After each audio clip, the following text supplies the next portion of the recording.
I think that's so special. And really as is. I've said so many times, you can become a local legend, like Dante Culpepper. That's right. He grew up here, he went here, and he comes back, and people just love him. And so guys like that who do that, I applaud them. Yeah. I wish more would stay around. Huge congrats. Yeah. All right, well, thank you so much for being with us for Good Day Orlando Extra. Oh, look and at be the careful rain. out there because, yeah, we are getting a lot of rain. Brooke said 80%. He wasn't kidding.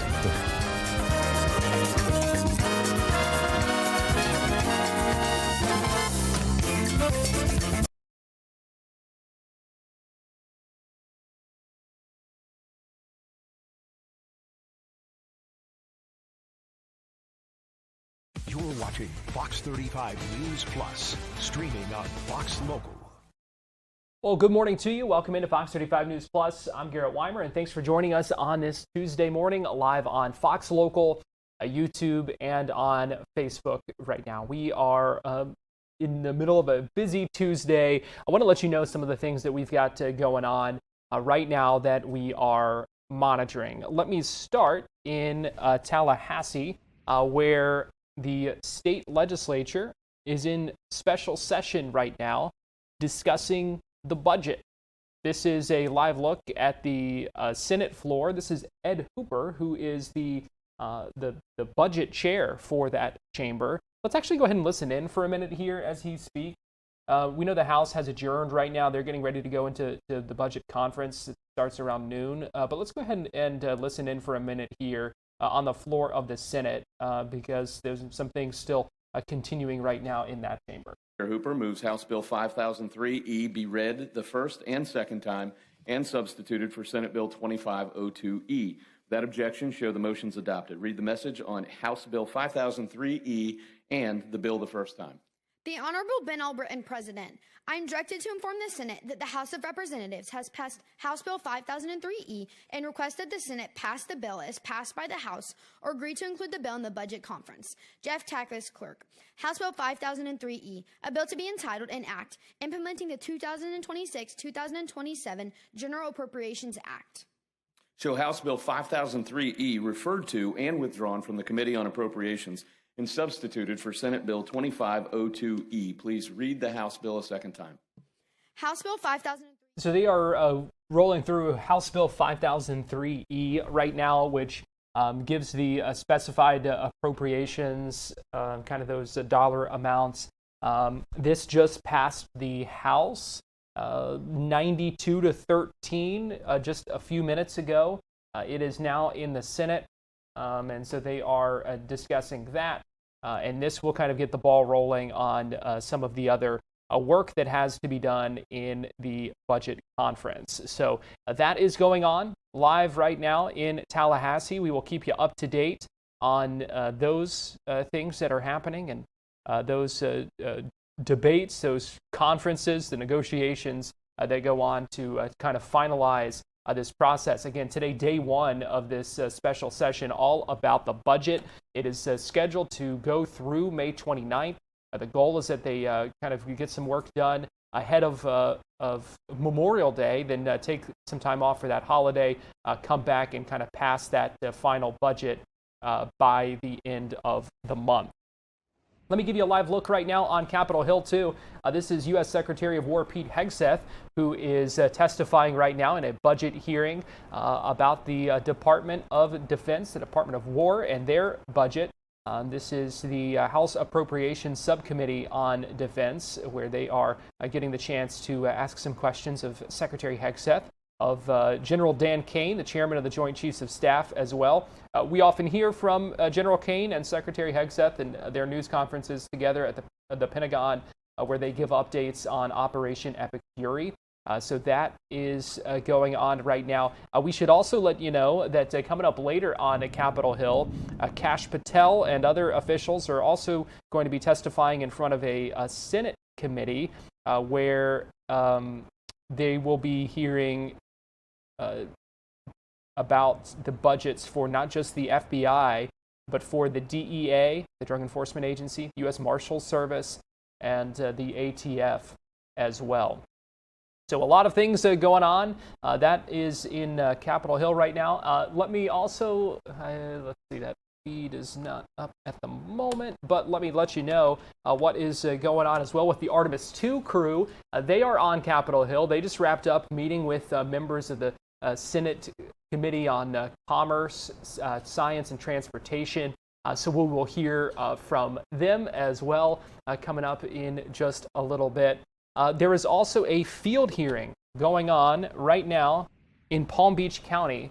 This is being held by a number of House Democrats on the Oversight Committee, including Congressman Maxwell Frost, Democrat from Florida's 10th District, where we are hearing some testimony from survivors and expert witnesses as well. This is a field hearing looking into the Epstein files, part of the investigation into sexual abuse and trafficking.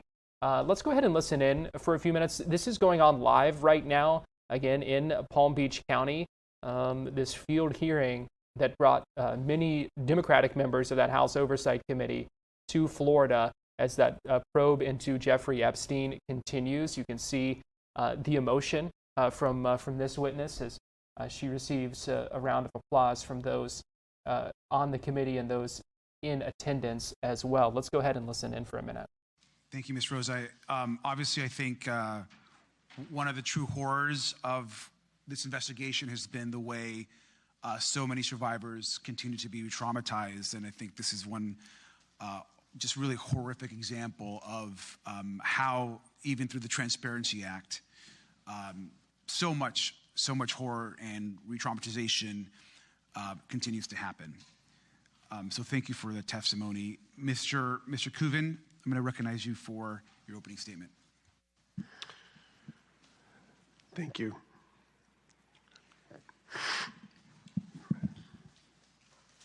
Truly moved by her strength.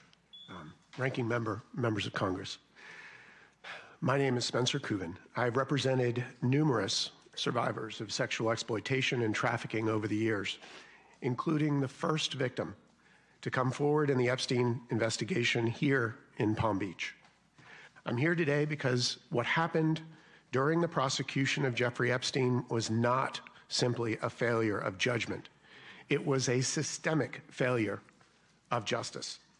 In Palm Beach County, credible evidence of widespread sexual abuse involving minors was presented to state prosecutors, including my client. Law enforcement initially identified dozens of victims. The conduct was organized, repeated, and devastating. Yet instead of a prosecution that matched the scale of the harm, what followed was a secret agreement, as we know, that minimized the abuse and insulted the children that had been abused. Despite the efforts of some of the federal agents at the time, the U.S. Attorney's Office in the Southern District decided to have these secret meetings with Epstein's attorneys.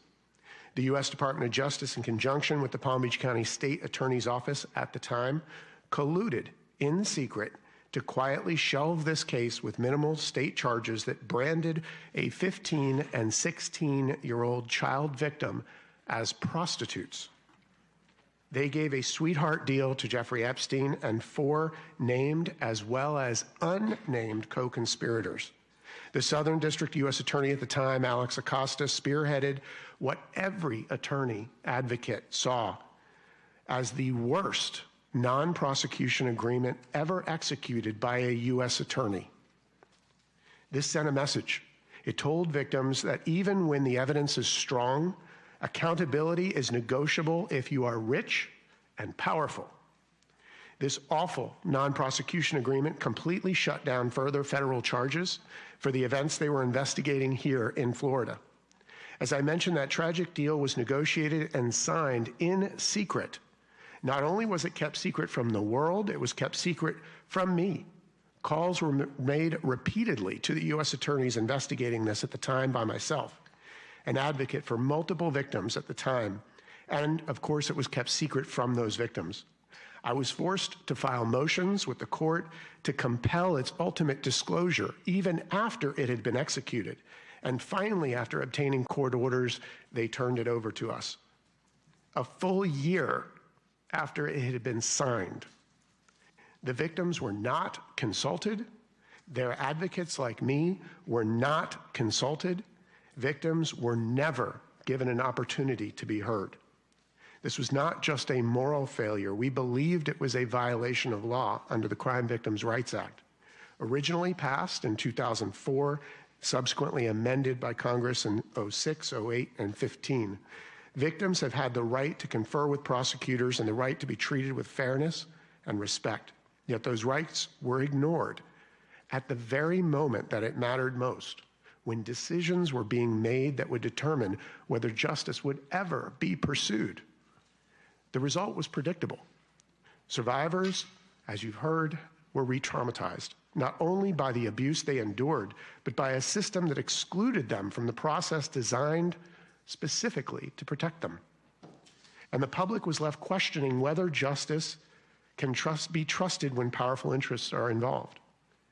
This failure by the Department of Justice at the time was a subject of litigation brought, as you heard, by Ms. Wild.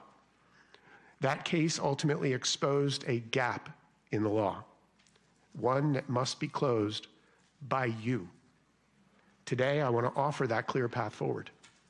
First, Congress should amend the Crime Victims' Rights Act to make it explicit that victims must be notified and given a meaningful opportunity to confer before any non-prosecution agreement or deferred prosecution agreement is finalized. Second, as you've heard, there must be enforceable remedies, not just suggestions. Victims should have standing to challenge agreements reached in violation of the Act, and courts must have the authority to review and, where appropriate, void those agreements. Third, transparency must be the rule, not the exception. Secret agreements that extinguish criminal liability, particularly in cases involving multiple victims, should not exist in our system of justice. And finally, there must be accountability. When prosecutors fail to uphold victims' rights, there must be consequences sufficient to ensure that those failures are not repeated. This is not about relitigating the past. It's about ensuring what happened here never happens again. Continuing to hear testimony in this field hearing being held by Democrats on the House Oversight Committee. Meanwhile, I want to give you an update here. We are now tracking a severe thunderstorm warning for Seminole County and Orange County as well. This is a live look from our tower camera right above the Fox 35 station right now, looking toward I-4 that you cannot see right now because of the heavy wind and rain that's just coming down right now. So this severe thunderstorm warning for western Seminole County and north central Orange County goes until 11:30. So that's going to be another 28 minutes or so. This severe thunderstorm, according to the National Weather Service, located over Lake Mary right now, moving east at 10 miles an hour. They're saying the main hazard are these 60-mile-an-hour wind gusts and quarter-size hail, which obviously, when you're talking about that, that's something that could cause damage to vehicles, to your roof. They say there could be some wind damage to roofs, siding, and trees. So here's the main locations we're talking about right now that could be impacted by the severe thunderstorm warning. That would be Sanford, Altamont Springs, Oviedo, Winter Springs, and Castleberry. So we will continue to monitor this situation, but again, a severe thunderstorm warning now in effect from the National Weather Service, issuing this until 11:30. So for another 15 minutes or so. Be aware, try to stay inside if you can. Don't go out in this. Obviously, very difficult travel conditions. You can barely see the headlights that are moving along the interstate right now. Let me give you a live look in downtown Orlando. You can see a very different situation there right now. And then let me show you one other camera before we go to break. I want to show you our roof camera where you can see a little bit more from the roof of our Fox 35 station here. And there it is. You can see the cars moving slow along I-4 and that rain coming down, the wind really blowing those trees and the flags as well. So be aware, be safe out there. We'll continue tracking this and give you updates as we get them. Right now, we're going to take a break here on Fox 35 News Plus, but we'll be right back.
watching Fox 35 News Plus, streaming on Fox Local.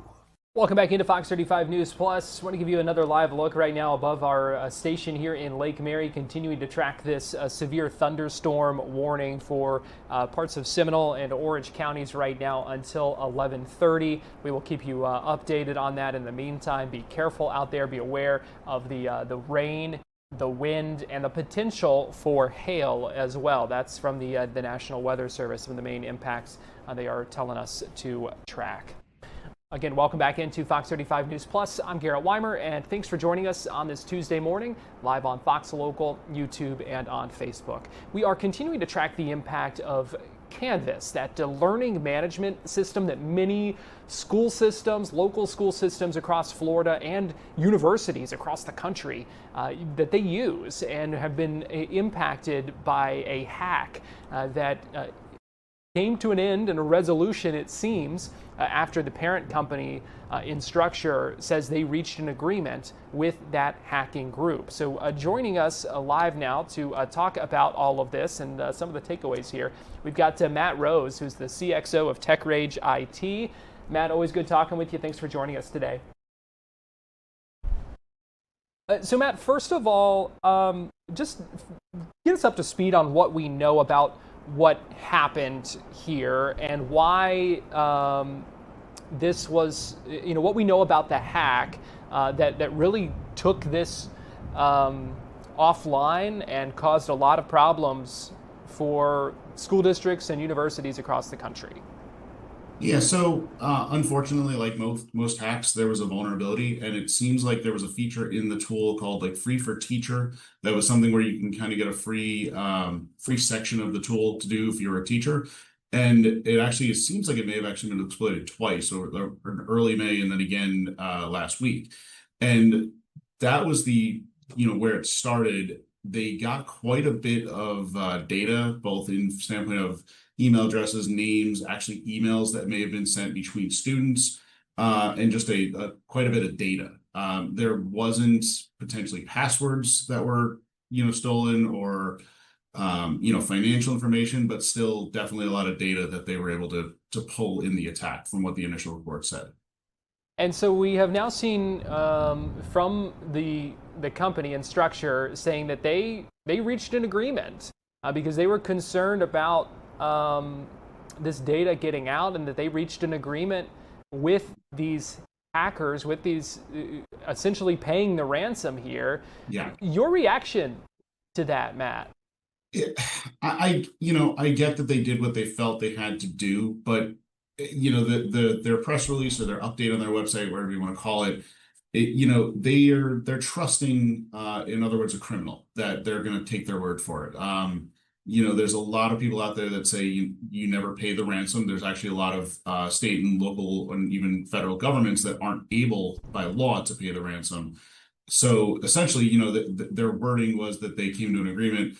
Essentially, they may have negotiated a bit, but they paid the ransom, and they're now hoping or trusting that these attackers have actually deleted the data, which they claim they found out that they did, and will not use any of the data for other bad actions. At this point, all they can do is hope, but I guess they felt they did not have another choice in this matter. Yeah, they said they were provided with shred logs. Is that really something that you can get full confirmation that the digital data that was taken from you has in fact been deleted? Or is it really just, okay, yeah, we really are kind of taking these criminals at their word? I mean, it's really just that they're taking them at their word. There's really no way that I can see that a hacking group is going to somehow show that, oh yeah, this is totally the only copy of the data we had. They've had the data now for some days now. There's no reason they couldn't have replicated it to another place. And yeah, you're absolutely right. This isn't like a one of a kind heirloom or something where you would know if it's the original one that you're getting returned. It's data that can be copied. Very, very hard to see if that's ever happened. So we are just really taking them at their word that they're not going to do bad things with it. Why would a company like Instructure make this decision to pay the money to these hackers in this situation? So there's a lot that could be into this. I mean, they were responsible for a lot of data, which is, we've talked about this before, is there's always that risk you have of if you're trusting a cloud-based service to host your data, whether it be Microsoft, Amazon, in this case, Canvas, they're responsible. They have various protections they can have. It's possible that they had some sort of cyber insurance policy that allowed them to do this, and this is one way to mitigate the risk.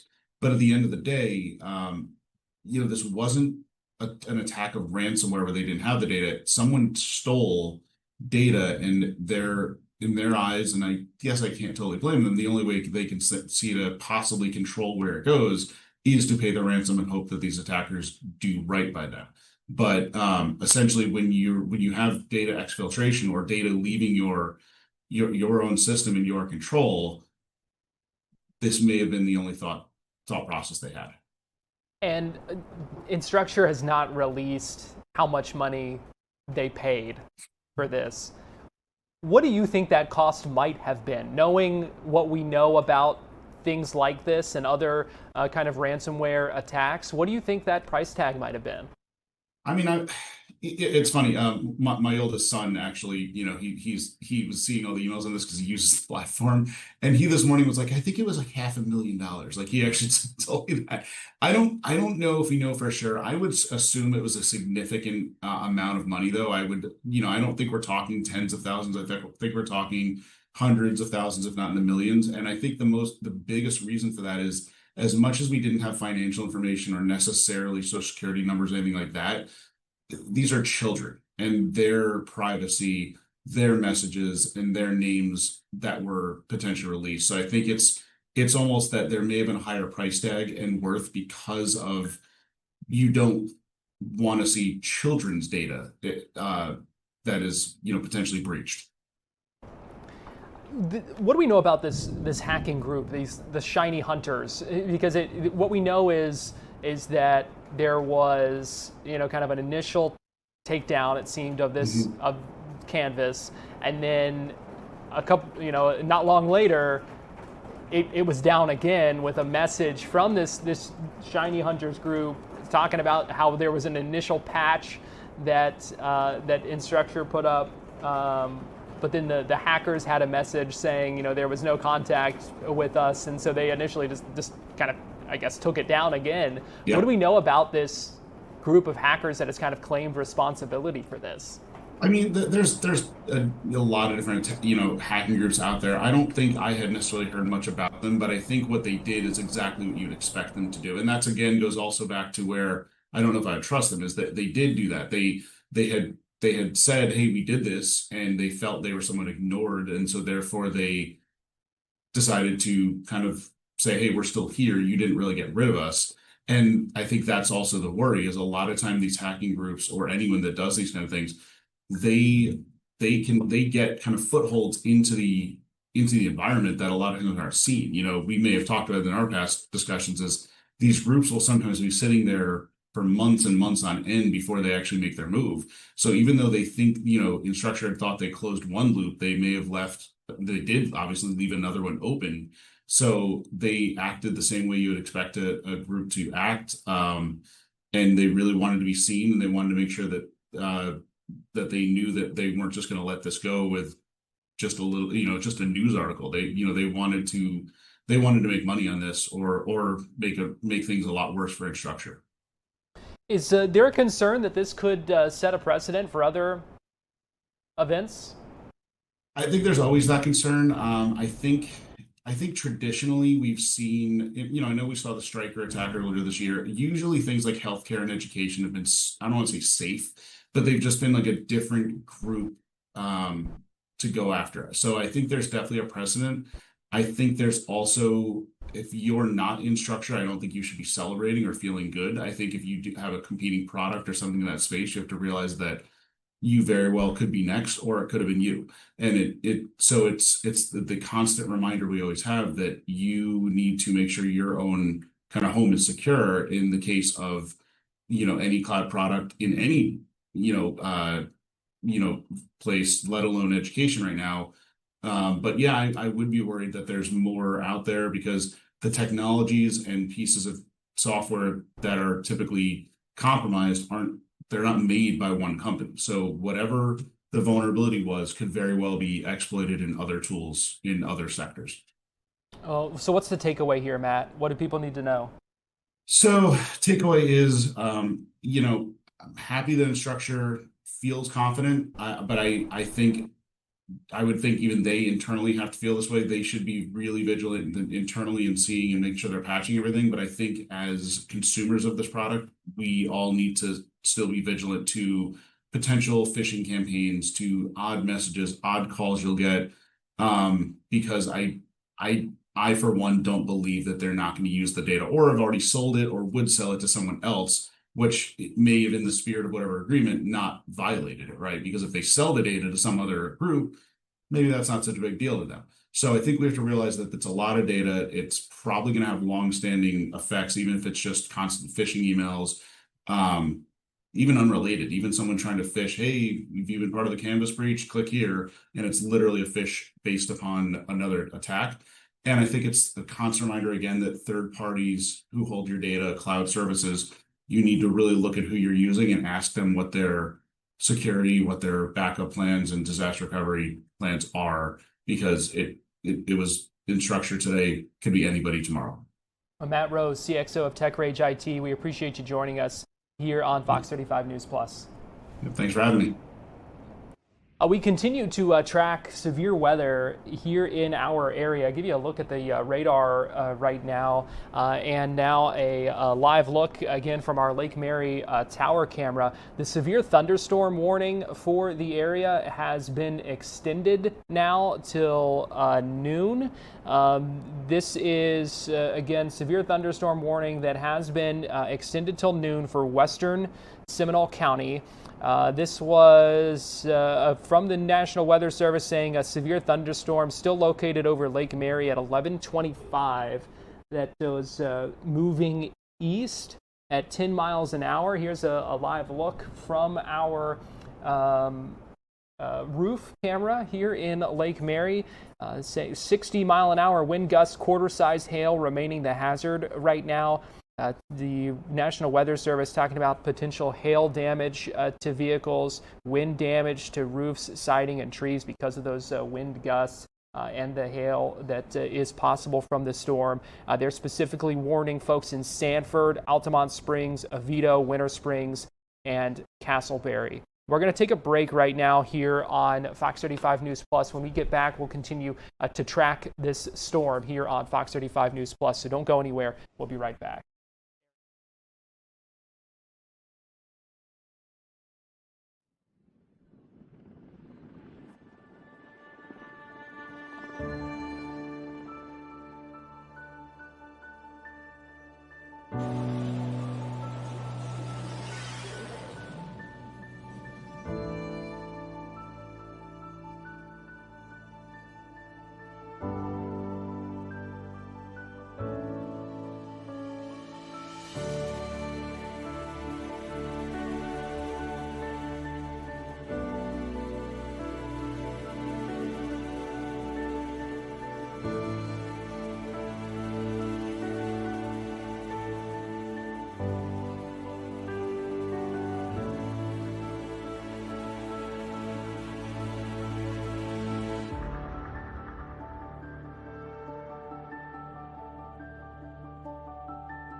watching Fox 35 News Plus, streaming on Fox Local. All right, welcome back into Fox 35 News Plus. Garrett Wymer here, and thanks for joining us. I've got Fox 35 Storm Team meteorologist TJ Springer joining me now here in the streaming studio. We're continuing to track, TJ, this severe thunderstorm warning that has now been extended. It was initially about 15 minutes from, until 11:30, and then the National Weather Service just deciding to extend this. So what are we looking at out there? So it's kind of crazy, Garrett, how quickly this storm ramped up, because as I was leaving, we're up in southern Volusia, not too far away from here, saw the storm, and as I was driving down I-4 toward us here at the studios, I could see how many lightning strikes. So that's a sign that, we're getting a more intense storm to develop, and that's exactly what we've seen here. And it's hugging this boundary that has been hanging out across central Florida. We now have it on top of us, and you can see there's more rain to the west. This is our exclusive radar here in eastern Orange County.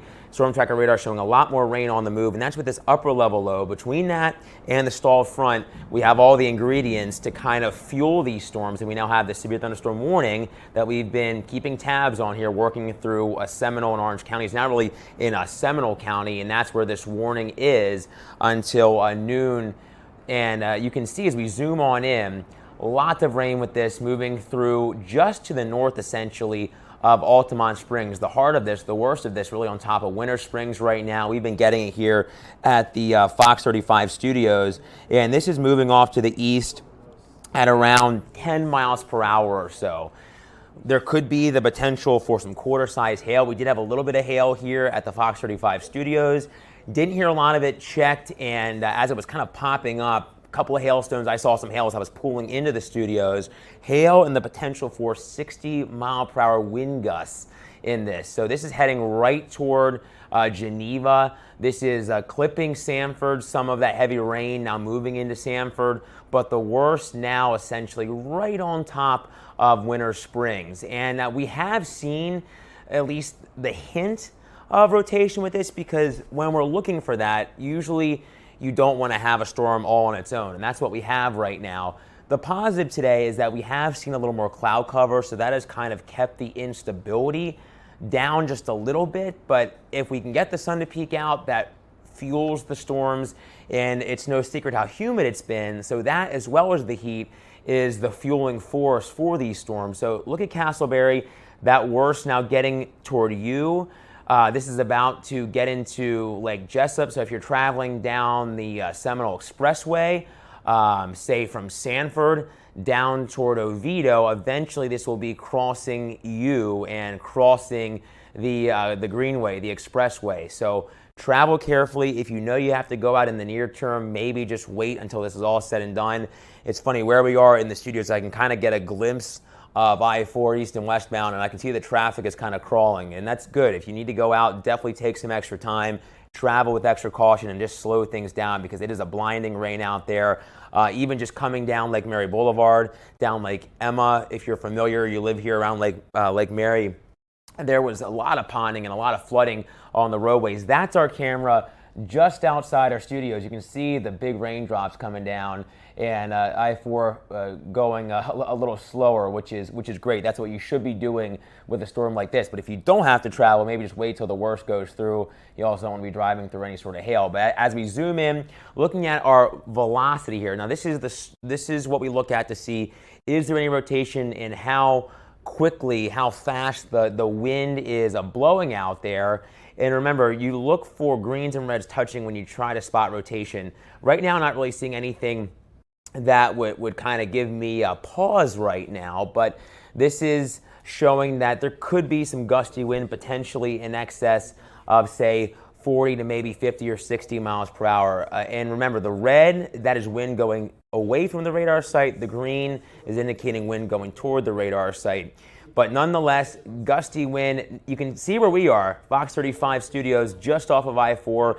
We're just about to get out of the worst of this, which is good news. The rain is lightening up. Forest City, you're clear. Wekiva Springs, you're clear. But now we're seeing the worst of this starting to get over Lake Jessup, getting up towards Sanford, and the eastern side of Lake Mary in this severe thunderstorm warning. Once again, if you're just joining us here on Fox Local. Myself and Garrett here, we're watching this storm, and this is in effect until noon. So right now we have 11:36, about 24 minutes to go. Now, this product kind of looks at everything, whether it be heavy rain, whether it be hail, whether it be rotation in a storm. Thankfully, not getting showing that there, but we are seeing some of the pinks, and that will be indicating the hail. Now, this is a little hot sometimes. Sometimes it overdoes it. Even when we were getting the hailstones here at the studio, it wasn't really corresponding with,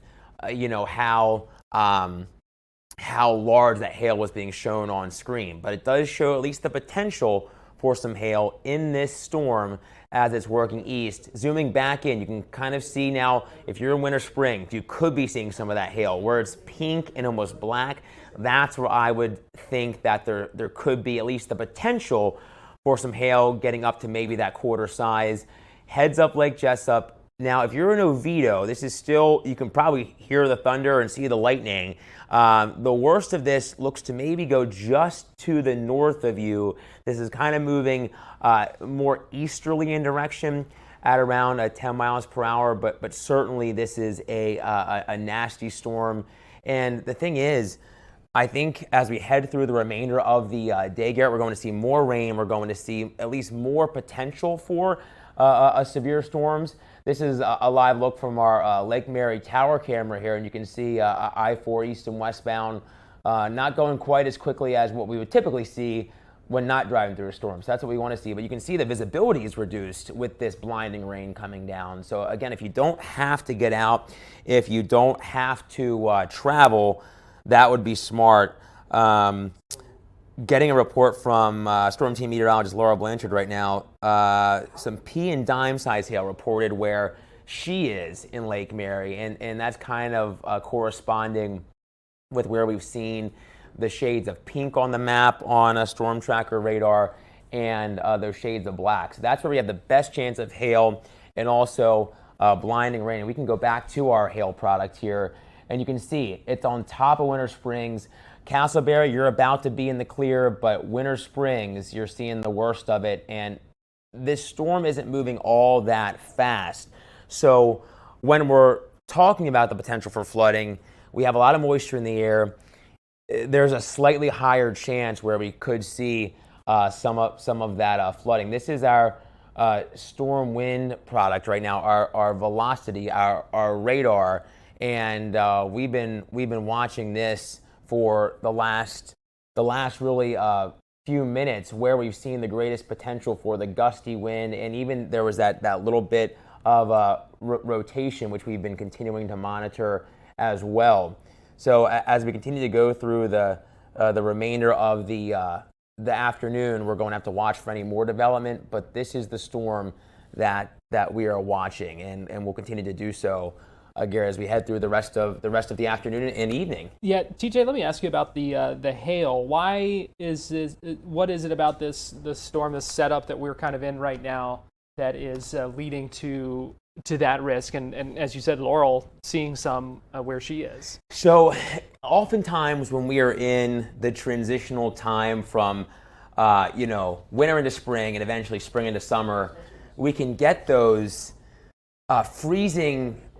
Colder temperatures, a greater freezing level higher up in the sky, higher up in the atmosphere, and as these clouds, get boosted from the instability in the atmosphere, they go up high in the sky into that freezing level, and with all the juice in the atmosphere, you can get those stronger updrafts, which are pushing these clouds well up into the atmosphere, and with a stronger updraft, you can see these hailstones, if they are going to develop, potentially stay in the storm longer, and that's kind of how we got some of that larger hail over the weekend. Some of those hailstones got up to around that golf ball size, quarter size, and places like Port Orange and Ponce Inlet. And in that transitional time, when we have some of that colder air aloft, it can lead to some of that greater hail threat or hail potential. We've also seen quite a bit of lightning with this. Mm-hmm. Yeah, for sure. So we always say when thunder roars, go indoors. You definitely don't want to be going out in this, or definitely not in a if you're going out and traveling in a vehicle, that's one thing, but you don't want to be outdoors even remotely close to a storm like this, because we've seen it time and time again where we can get lightning a little farther away from the storm itself, and sadly that has taken the lives of people, and that's why we always mention that. So when you're seeing more lightning just in general, it means it's just a more intense storm, and when you have sometimes that deeper cold level in the atmosphere too, Garrett, that can support more of that lightning. So that's something that we're definitely going to continue to watch for sure as we go through the rest of not just this early afternoon, but really through the rest of the day itself. Let me give you a live look right now too. This is Lake Jessup, the 417, looking north. And you can see the conditions there, not too great right now as that storm moves through. No, and I can't tell if that's maybe an accident from the yeah. It looks like there could be at least police presence there on the Seminole Expressway heading southbound.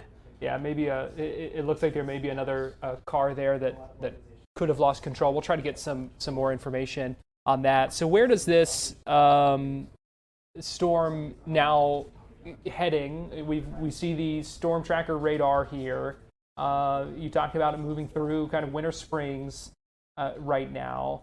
What is the setup moving forward? Is this our main threat for the day? Is there more to come? So I would say right now, Garrett, at least at this current time, this is the main threat for now, but we are going to see likely more development, especially in areas that have not seen storms, Garrett, say south of here, and that's going to be the area to watch, right on top of this frontal boundary. And as that upper level low, that area of low pressure that's been producing showers and storms in the Gulf through the last 12 hours, as that moves in, that'll bring us just more widespread rain.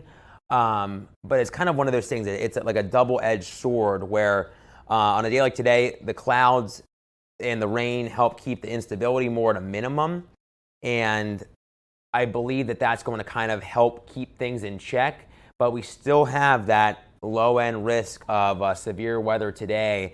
And we've had that essentially for the last now, today is Tuesday, so I guess Friday, Saturday, Sunday, Monday, now today. So 5 days in a row now we've had at least a low-end risk of severe weather, and we have seen severe thunderstorm warnings essentially each and every day.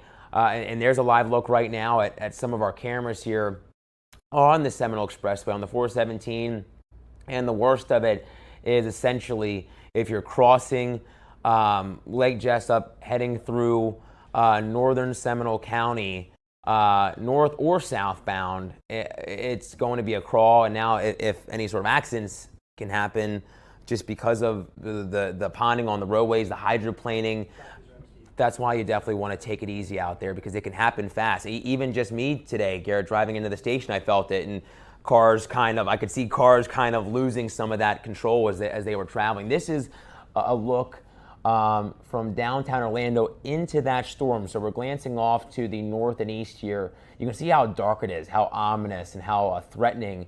That's just a sign of this storm. It means business, and it's nothing that if you need to go out in the immediate term and you have to travel, sure, but if you don't, maybe wait till the worst of this goes through, because it's going to be blinding rain, the potential for hail. We've gotten reports of the dime size. It could be up to potentially quarter size, and then just the gusty wind potential up between 40 and 60 miles per hour as well. And Garrett, you can kind of see the shape of this.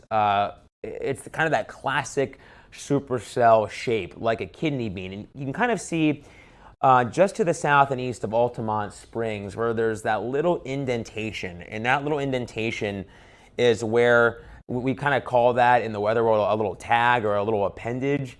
And that's where that moist inflow is pumping into this storm. And that's where we would have to watch for any potential rotation. We've kind of seen that at least at times with this cell. It's moving through areas that have been untouched by any sort of rain, any sort of other activity, but just to the east of Winter Springs, just to the south of Lake Jessup. That's where we're seeing that potential for some of that larger hail, potentially up to quarter size, but certainly blinding rain, and it's crossing the 417 as we speak, Garrett. Yeah, to talk about that, why that, the tag, as you call it, why that is an indicator that you look for. So when you're looking at supercell storms, that's where we call it where you're not seeing the reds or the greens. It's a weak ecoregion or a weak area in the reflectivity. And that's where that warm, moist air is getting fed up into that updraft. So when you look at a storm structure, you have an updraft, you have a downdraft area, and that's where you're seeing that hail, the heavy rain.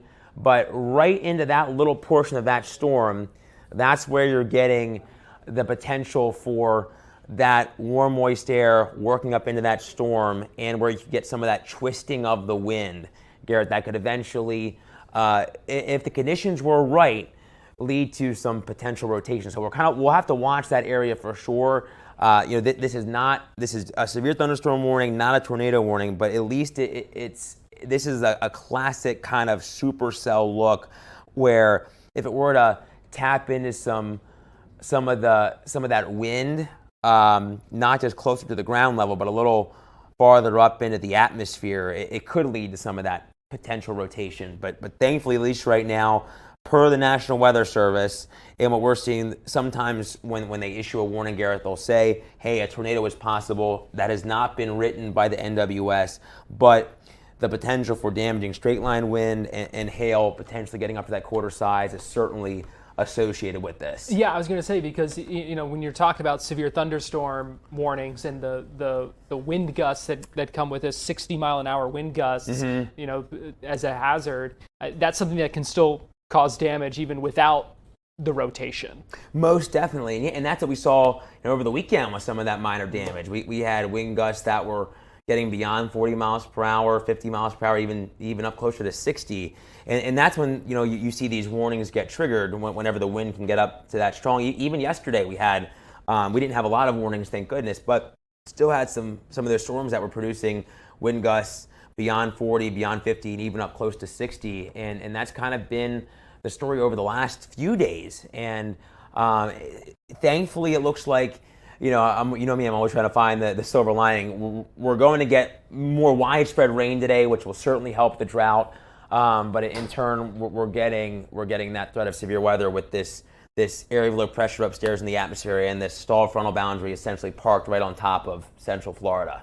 So I pulled up the camera again. This is one of our cameras in downtown Orlando that you can kind of see the clouds there, see that storm off in the distance. Mm-hmm. Just talk to us about what we're looking at there, kind of what you're seeing. Sure. I mean, it's ominous. The sky is black. It looks like, if you're looking at this from afar, coming up I-4, heading northeastbound, say from downtown. If you are traveling through Orlando, thankfully you're not getting any impacts from this storm. But if you're going to, say, travel maybe down the East-West Expressway, you're heading out of downtown, then you have to trek northbound on the Central Florida Greenway, you're going to kind of be running into this storm. So be prepared for that. Maybe if you can hold off. It looks like, at least at this current frame here of the radar, Garrett, which is good news, it looks like we're losing some of the pinks on the map, and that would mean that, at least for this current time, it looks like maybe this storm is losing a little bit of its punch. And that's that area in the pink that is up there now. That was kind of that area where we were watching for some of that hail. This is now just to the north and west of Oviedo. You can see East Broadway Street, Lockwood Boulevard. If you are at any of those streets there, those crossroads there, you're going to get the brunt of this. And Castleberry, Winter Springs, you've gotten through the worst of it now, which is good news. But anywhere from Chuliota to Oviedo, you're going to get in on this system likely within the next 15 minutes to a half hour or so. And it's still warned right now. through noon, so we're just about 10 minutes away from this expiration of this warning, and we'll have to watch and see if the NWS pulls the trigger to extend it, Garrett. But it looks like, at least for now, there is a slight weakening trend, which is good. And just like when we're talking about tornadic storms or severe storm or just any garden variety thunderstorm, they go through cycles. So sometimes, if the conditions are right, we'll see these storms weaken. We'll see them kind of pick back up. But this has certainly been holding its own over the last half hour to an hour, and we'll be watching to see if we see this get extended a little further as it moves into eastern Seminole County. Still seeing that tag on it with these radar runs as well. Yeah. So there's still that little appendage that we would have to watch. That would be the area to kind of monitor if any rotation would tighten up. But right now, thankfully, it is broad, and it's more of the gusty wind concern and the hail concern, and that's been the story with this storm since it's sparked up. So from Oviedo southeastbound toward Chuliota, those are going to be the spots to watch over the next half hour or so. But there's still blinding rain with this, still the potential for wind gusts beyond 40, beyond 50 miles per hour, and the potential still for some hail in those pinks that are popping up there, Garrett, now essentially on top of Oviedo. How quickly is this thing moving? It's not moving very fast, and that's why the flooding, or at least some of these puddles, the ponding on the roadway is a concern, because it's not moving very quick. It's a little closer to that front where the wind is a little bit weaker. There's a larger difference in the wind, I should say, as a whole when you go up into the atmosphere, and sometimes that can lead to a slower storm motion. If this was maybe north of that front, a little closer to that boundary where the wind upstairs in the atmosphere is a little stronger with the help of this upper low coming in, just like the last few days we've seen these storms moving a little bit quicker, but at least with this one, that is not the case. That's why we'll have to watch for some of the roadways getting inundated with some water as the rain dumps. And you can see it there. I mean, you can kind of see the trails of water behind these cars on the Seminole Expressway, and it looks like there's still that crawling over the Lake Jessup Bridge there heading southbound. So that's something that you have to take it easy out there. You can't be driving at the normal posted speed limit when the rain's coming down this hard. Yeah, looking worse there now than it was a few minutes ago, I think, when we looked at that image. Certainly the visibility, at least, a lot lower. Yeah. I mean, the worst of it is certainly on top of still Lake Jessup in eastern Seminole County. We can see it looks like maybe, I can't tell if it's one lane getting by, Garrett, or two, but it definitely looks like it's kind of crawling by with that incident there on the bridge. So what is the takeaway here as we continue to watch this thing? A few minutes left till that severe thunderstorm warning expires, assuming it is allowed to expire. We'll see. Not seeing any extension on it just yet. But what is the takeaway here from this storm and what we're seeing? So, I mean, right now, between this storm, Garrett, there's another one that we're kind of monitoring south and east of this cell. It's in northern Brevard County, and that one packing a bit of a punch, not quite as strong as the one that we've just seen that is not severe warned. Just kind of looking at the big picture here across north central and central Florida as a whole.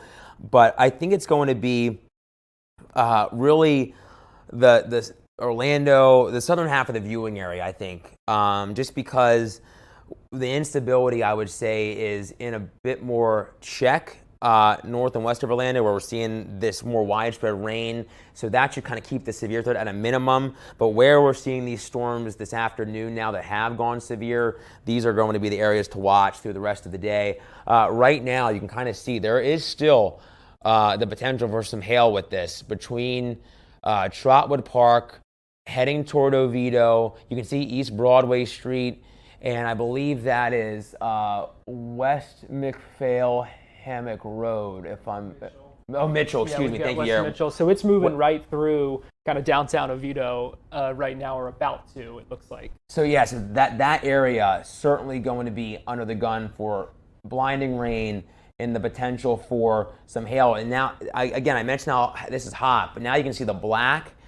I don't think we're getting hail up to that size, but you know what I'm going to do right now, Garrett? I want to pop up our National Weather Service chat here. I just want to see if anybody has reported hail larger, because they're in the black, right on top of just to the Seneca west. Boulevard. Yeah, any of these streets, Seneca Boulevard, that's hail that could be larger than a quarter. Again, this was warned for quarter size hail, but that could certainly be a little larger. And I am going to pull up, and I'm just curious to see if anybody has reported hail larger than quarters. Let's see. Not seeing anything. It looks like the National Weather Service is actually writing something as we speak. And let's see. A quick note, it looks like that severe thunderstorm warning has now been extended, it looks like, until 12:45. This is from the National Weather Service in Melbourne for southeastern Seminole County and central Orange County now, until 12:45 p.m. Eastern, saying at 11:57, severe thunderstorm located over Winter Springs, moving southeast at 15 miles an hour. Continuing to track those hazards of the 60-mile-an-hour wind gusts and half-dollar size hail. But they're saying from this new thunderstorm warning, locations impacted including Oviedo, Winter Springs, Castleberry, as we've talked about, also including Wedgefield and Avalon Park. I feel like boosting that hail threat, Garrett, is certainly warranted, just looking at the radar. And I saw that one of the National Weather Service Mets mentioned the look on radar that indicates larger hail, and the hail could potentially get up now to the half-dollar size, maybe even larger than that. This is the highest hail core, or the highest we've seen this storm getting up into the atmosphere, indicating that potential for some larger hail. So you can kind of see now the new warning, the new blinking area, the polygon, we say, that now includes places like Chuliota, obviously the worst of this, on top of Oviedo as we speak. And it is warned for the potential of a 60-mile-per-hour wind, as you mentioned, Garrett, in that hail that is potentially getting up larger than quarters and now maybe up to the half-dollar size. So if you're in Oviedo, definitely do not want to get out. Stay away from windows, God forbid. If I doubt that this could get through, but you just never know. If hail hits a window, right, it could potentially cause some damage. So between that and the wind gusts, as this is working now off to the southeast, a little bit quicker than what it was when it was working through more central Seminole County. So nothing that anyone should be getting out and driving through right now, Garrett. That's for sure. Yeah, and because you are seeing. Again, we're showing you the 417 right around Lake Jessup there, and continuing even as the storm, even as the worst of the storm moves away from that area, you're still seeing just how slow going is, what the visibility is like. But talk with us again now that we're seeing all these lightning strikes, TJ. Just continuing to see a lot of lightning from this storm. A lot of lightning. So I mean, when you start to see the lightning, more lightning as a whole, it just shows that the storm is intense and or intensifying, and seeing as how we've gotten the larger hail core with this, it shows that the storm has kind of reorganized, and it's now showing the signs of staying stronger and putting down that larger hail as this is now working off to the south and east. So now we're going to have to watch portions of Orange County, eastern Orange County, and if this can hold together, this will obviously work into western Brevard County. But now, we were talking about folks getting out of downtown. It is moving a little faster. So if you have to leave downtown within the next half hour to an hour or so, this will likely clip some of the east-west expressway and continue its track down the 417 corridor, the Greenway corridor, from Seminole County to Northern Orange County. So heads up just to the north of University Park. This is making a beeline toward Bithlo, if it can hold together. Bithlo, you're included in that warning. University Park, you're included in this warning. Obviously UCF. Don't want to be getting out if you can. Maybe I know it's tough if you have to get to class, but you definitely don't want to be walking to class with an umbrella in hand, just with all the lightning and the potential for the larger hail and obviously the really heavy rain, Garrett. Yeah, certainly, like with all those lightning strikes we are seeing, that is certainly good advice not to, to be aware of that because we're seeing quite a bit of lightning with this as it moves through. And as we know as well, and as you're seeing on the map there, lightning strikes out in advance of that storm. Exactly, and that's kind of that bolt from the blue setup that we say. You're probably seeing lightning if you're traveling north or southbound, depending on where you are on the 417 or the Greenway, and you're likely hearing some of that thunder, and there's a lot of this out ahead. That just goes to show how tall this storm is, Garrett, up into the atmosphere. And when you're seeing some of those yellow strikes, those are positive lightning strikes likely coming down from the high reaches of the atmosphere, coming down from, even though we can't really see it, but likely maybe even coming down from the anvil of this thunderstorm. So not good and nothing that you want to be specifically yourself outdoors in. If you have to travel, please travel with caution. You're going to go through blinding rain, deluge of rain, and the potential for some hail up beyond the quarter size now being warned for that $half size. The one plus I can say, Garrett, at least looking at the radar now, looking at Storm Tracker radar, the look of this doesn't give any sort of rotation. It's probably just a straight line wind. Not to say it couldn't organize in that regard.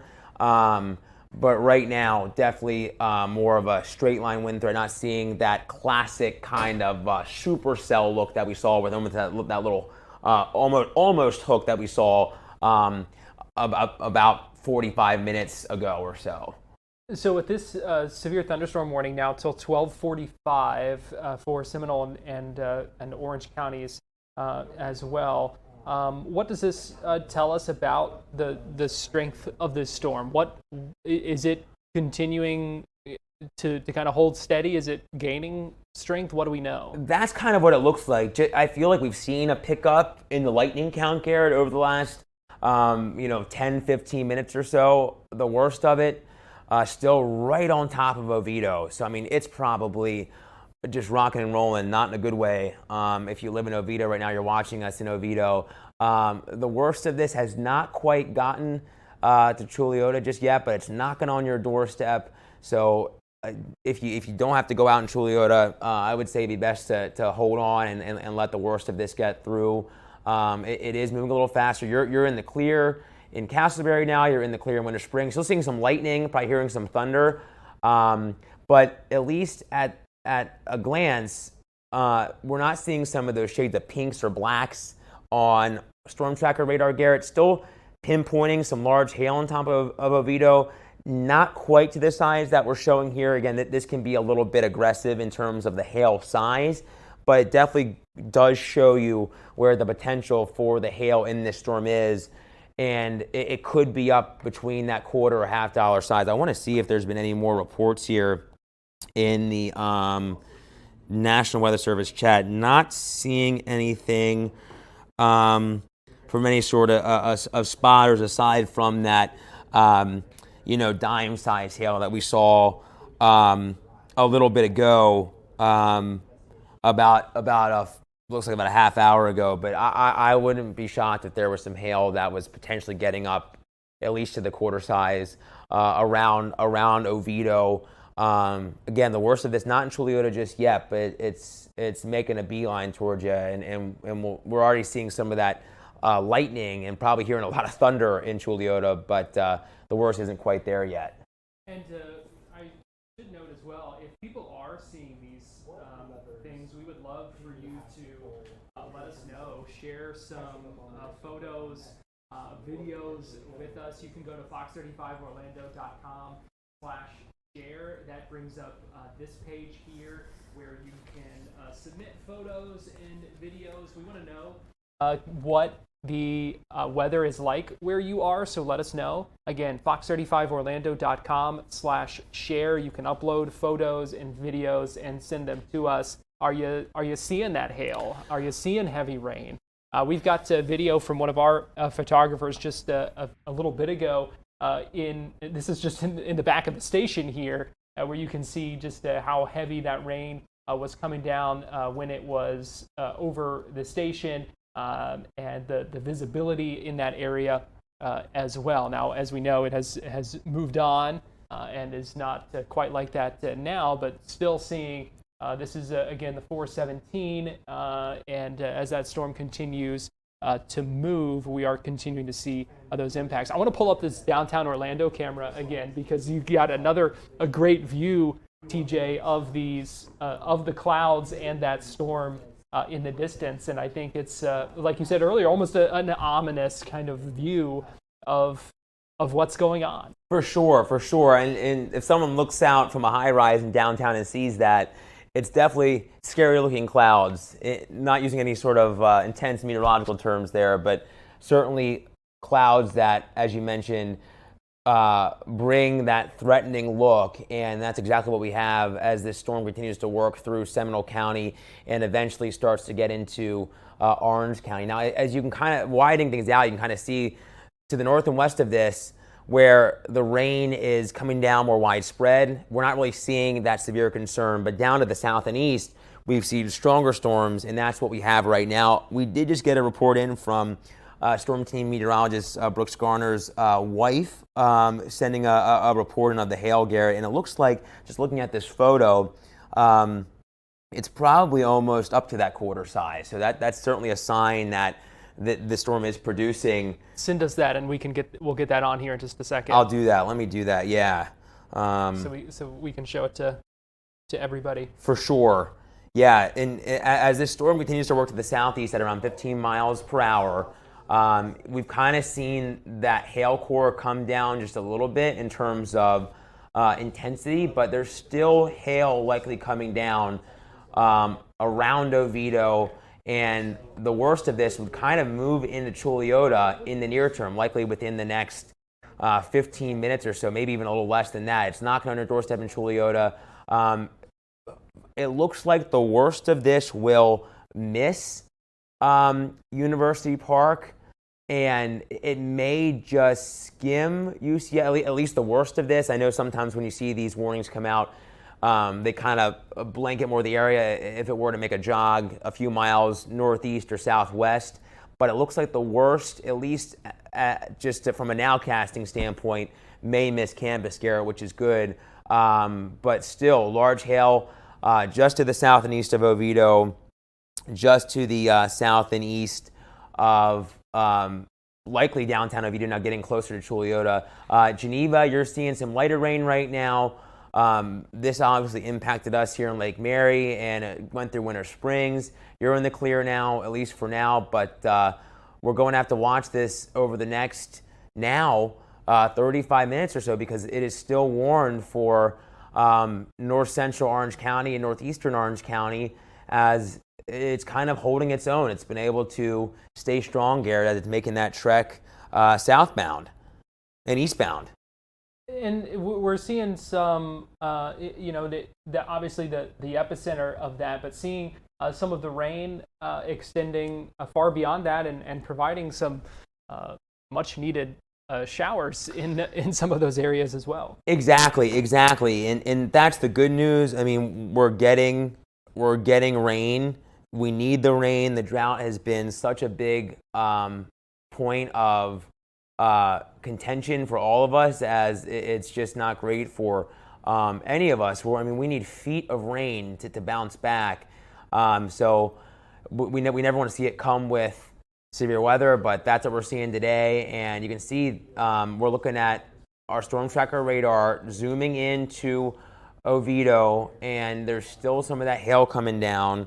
And we're going to have to watch this closely, because the hail core has still remain. And again, I don't think we're seeing hail quite to this size, but our internal radar product showing the signs of larger hail with this.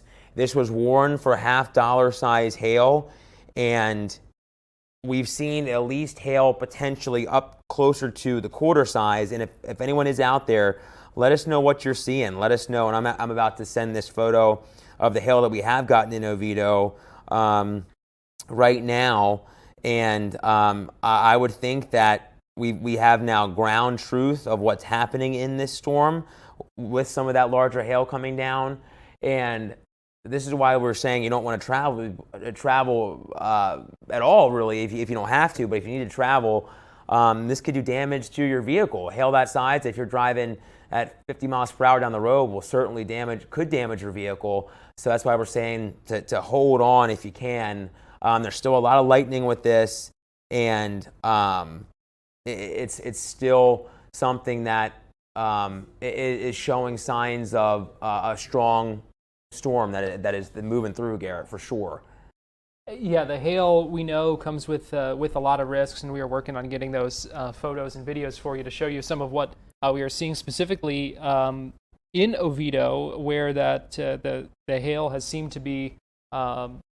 We've gotten more of those reports, but meanwhile, that storm moving. Here's a little bit of a wider picture, and you can also see. What are we looking at to the west there, over toward Apopka? So thankfully, just some showery activity right now, Garrett, which is good news. That storm that's working through Brevard County, that's our stronger storm that we are watching too. That one not warned right now, but still a pretty nasty storm that is working through the Space Coast as we speak. It looks like as that starts to work its way into the Atlantic, it'll be producing the potential for some gusty wind and some small hail. There is, when we're talking about boaters and things like that, there is a marine warning on that one. Wind gusts potentially up around 40 miles per hour and some small hail there. But our only warning is this one that thankfully has been moving through Seminole County and about to get into eastern Orange County. Still seeing a lot of lightning with this. Chuliota, the worst may just stay to the southwest of you. It's going to be close, kind of where the greater potential for hail is that work through Oviedo. But heads up, Bithlo, this will work through your neck of the woods eventually, and eventually start to work closer to Christmas. And the worst may miss Wedgefield as well. You're included in that warning, just about. Christmas, you're really close to that warning as well, but Bithlo, you are under that warning, in that warning, again until 12:45, so about 30 more minutes to go of this warning. But aside from that, thankfully, nothing severe. There is a little shower that's popped up a little closer to the Osceola-Polk County line, not looking mean right now, which is great. So this is our main concern. And looking at it over the last, say, 15 minutes to a half hour, Garrett, it's kind of weakened. And right now, it's kind of losing some of that hail core. There's still the potential for maybe some smaller hail. I would say much smaller than what this was warned for, which was $half size hail. Starting to see some of that rain now at UCF. The worst likely just going to miss you, but still lightning. Still some heavy rain working through campus, but the worst may just miss campus as this shifts to the southeast here. Essentially now the worst of it's right on the Seminole-Orange County line. And for those just joining us, TJ, let's just kind of reset here. Sure. And let everyone know kind of what we are dealing with, what we're watching out there today as we continue to track this severe thunderstorm warning for another 30 minutes before it is set to expire. This is something that we have been tracking for a while now, and they have extended or created new warnings a couple of times from it. So just for those who may just be joining us, just kind of reset for us what we know, what we're watching out there right now. Sure, Garrett. So the setup that we have today, we have this a cold front that's kind of moving in. It's kind of locked up on Central Florida. So remember, when we have fronts that's producing the lift to generate these showers and thunderstorms. Yesterday, that front was to our north. We had more of the sea breeze collision that was driving our hit or miss storm threat on Monday. Today, it's that front, and it's also this area of low pressure upstairs in the atmosphere that is starting to work into north central and central Florida. So that's going to bring some of that lift as well. So between all of that, we have this chance for more widespread storms today and the chance for some severe storms, as we've seen here late this morning into early this afternoon. We've seen these storms ignite, and we've seen them, because of the moisture in the air, because of the setup that we have in the instability, they have gone strong. And that's what we have right now, this strong storm that has been working through now Seminole County and about to work into Orange County. And it should be in Vahle within the next 20 minutes or so. The worst now has gotten through Oviedo. We've seen hail reports potentially up around that quarter size or so. And now this is making that beeline into north central and eastern Orange County. Still some hail potentially with this, still the potential for 60-mile-per-hour wind gusts. We have been seeing, at least the chance for wind gusts up that strong when using our wind product, our velocity product. This storm has kind of weakened, reorganized, strengthened, and now once again it's kind of losing a little bit of its punch, which is of course what we want to see.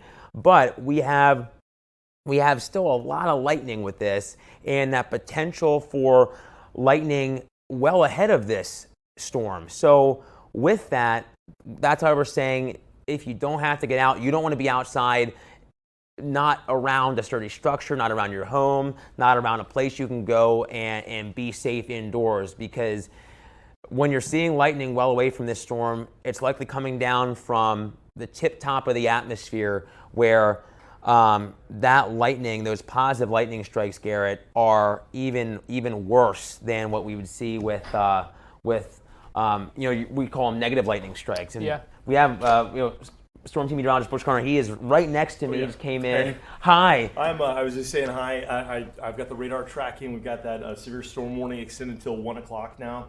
So it's heading toward the Vahle area, and getting reports of about 1-inch hail in the Oviedo area from NOAA, as well as from my own wife.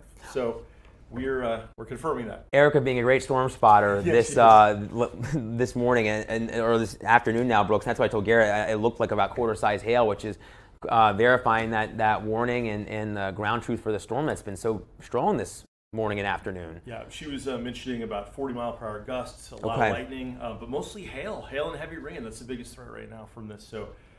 But yeah, I'm over in the main studio, just letting you know I'm still here, and we'll jump on if there are any more big warnings. But this warning's perfect. So, also a quick business question. So, are you taking Lynx 3? Should I keep controlling that source for the radar? That's great. Yeah, we are on Lynx 3. Yes, that's perfect. Yeah, that's great, Brooks. All right, I'll jump back out there. Great job. Awesome. Thanks. All right, thanks, man. Good job. Yeah, that is Fox 35 Storm Team coverage today. Storm Team coverage. Team coverage. That's right. That's exactly right. And I do want to show this video that Noah sent in that Brooks was kind of referencing some of what. So this was from Fox 35 Storm Team meteorologist Noah Berggren sending this in. And you can see, the rain coming down in that area. I'm not sure of his exact location there at the time. I'm looking, but again, you can just see what all that was. And so,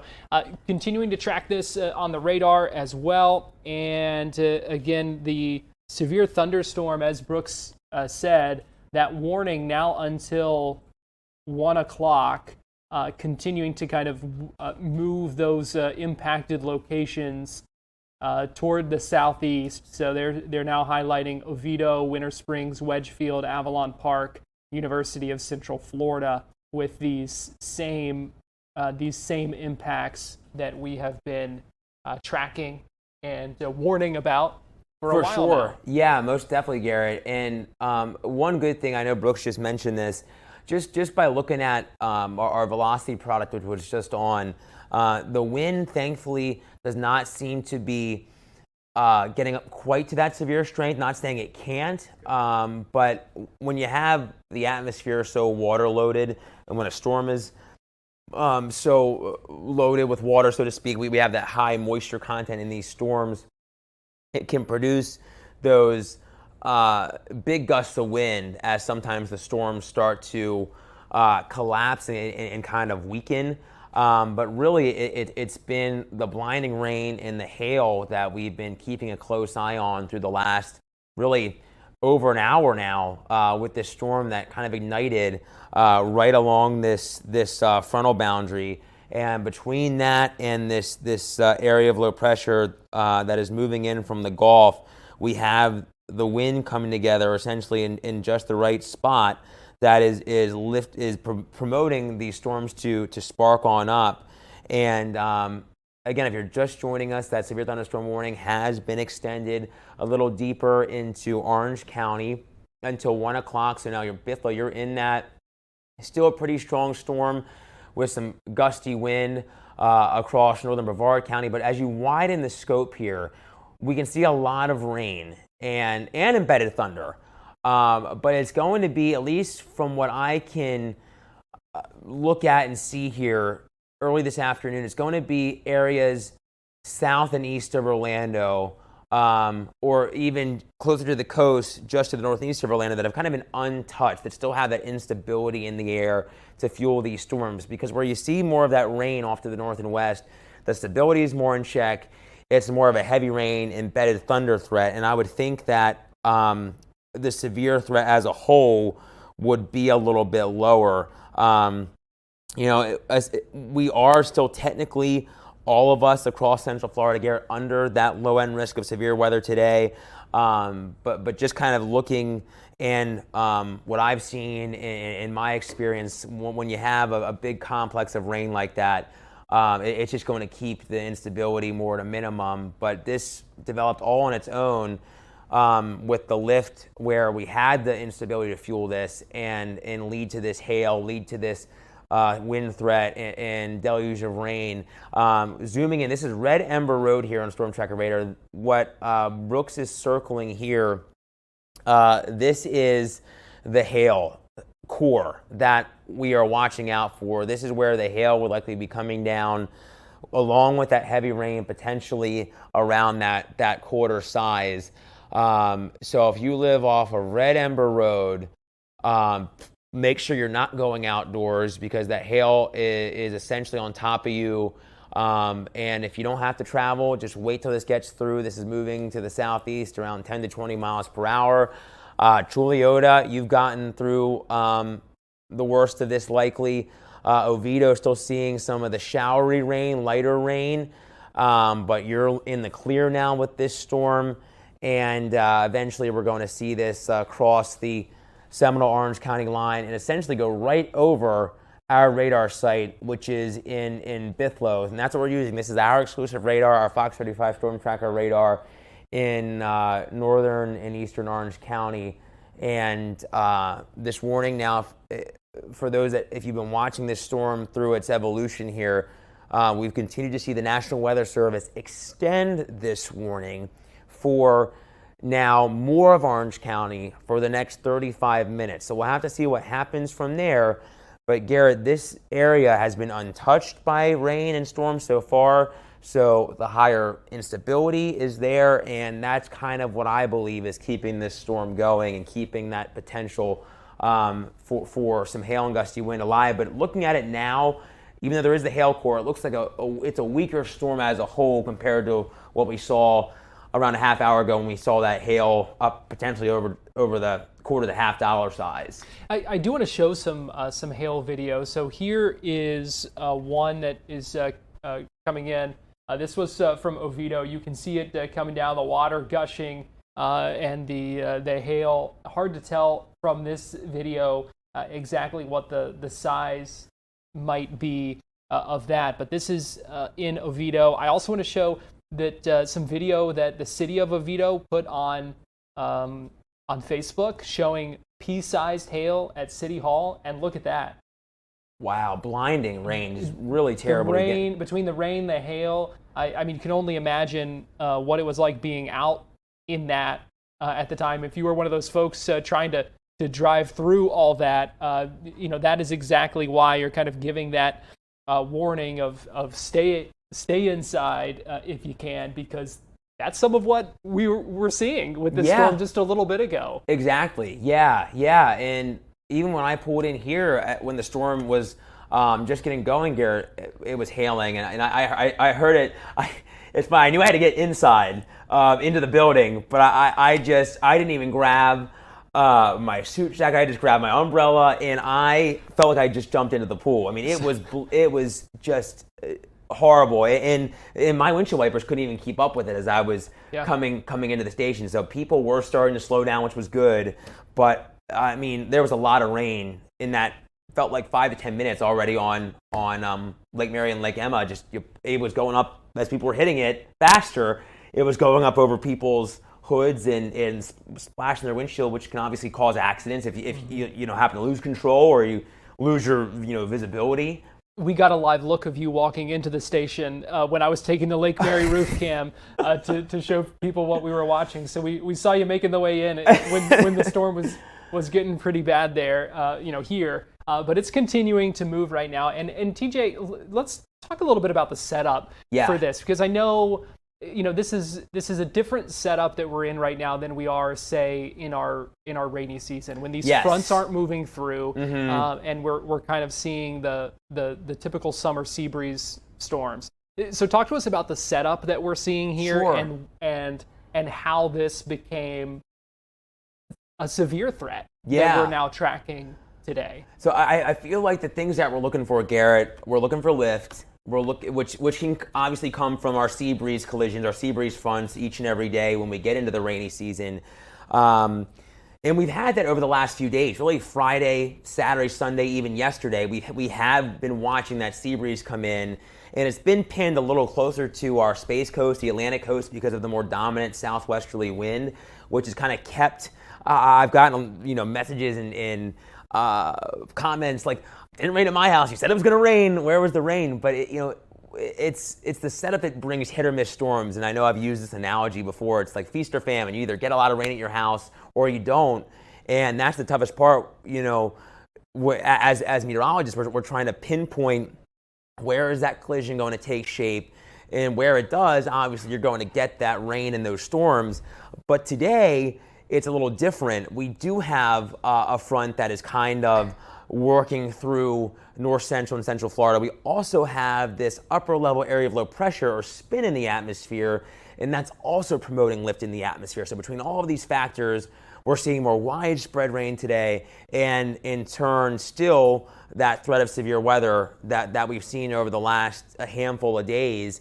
And that's what's driven our storm threat up late this morning into the afternoon, right along that front. And we're still seeing this storm, which what Brooks has drawn here and pinpointed on Storm Tracker radar, and with the arrows where this is moving, we measure the radar returns, what our radar is picking up in dBz. And that just shows the higher the number, what that would mean for us, for you as you're watching us right now. The higher that number is, the more intense the storm is, the more intense returns our radar is picking up on, what the radar is picking up in the atmosphere. So that's where we're seeing still that potential for hail, maybe around the quarter size. Thankfully now, the worst of this, not impacting University of Central Florida's campus. Still some heavy rain, lightning, you're hearing the thunder on the campus of UCF if you are maybe watching us, maybe you have to get out to class. But the DBZ, or the radar picking up on that hail core, showing a slight decrease in those reflectivity values or that hail core.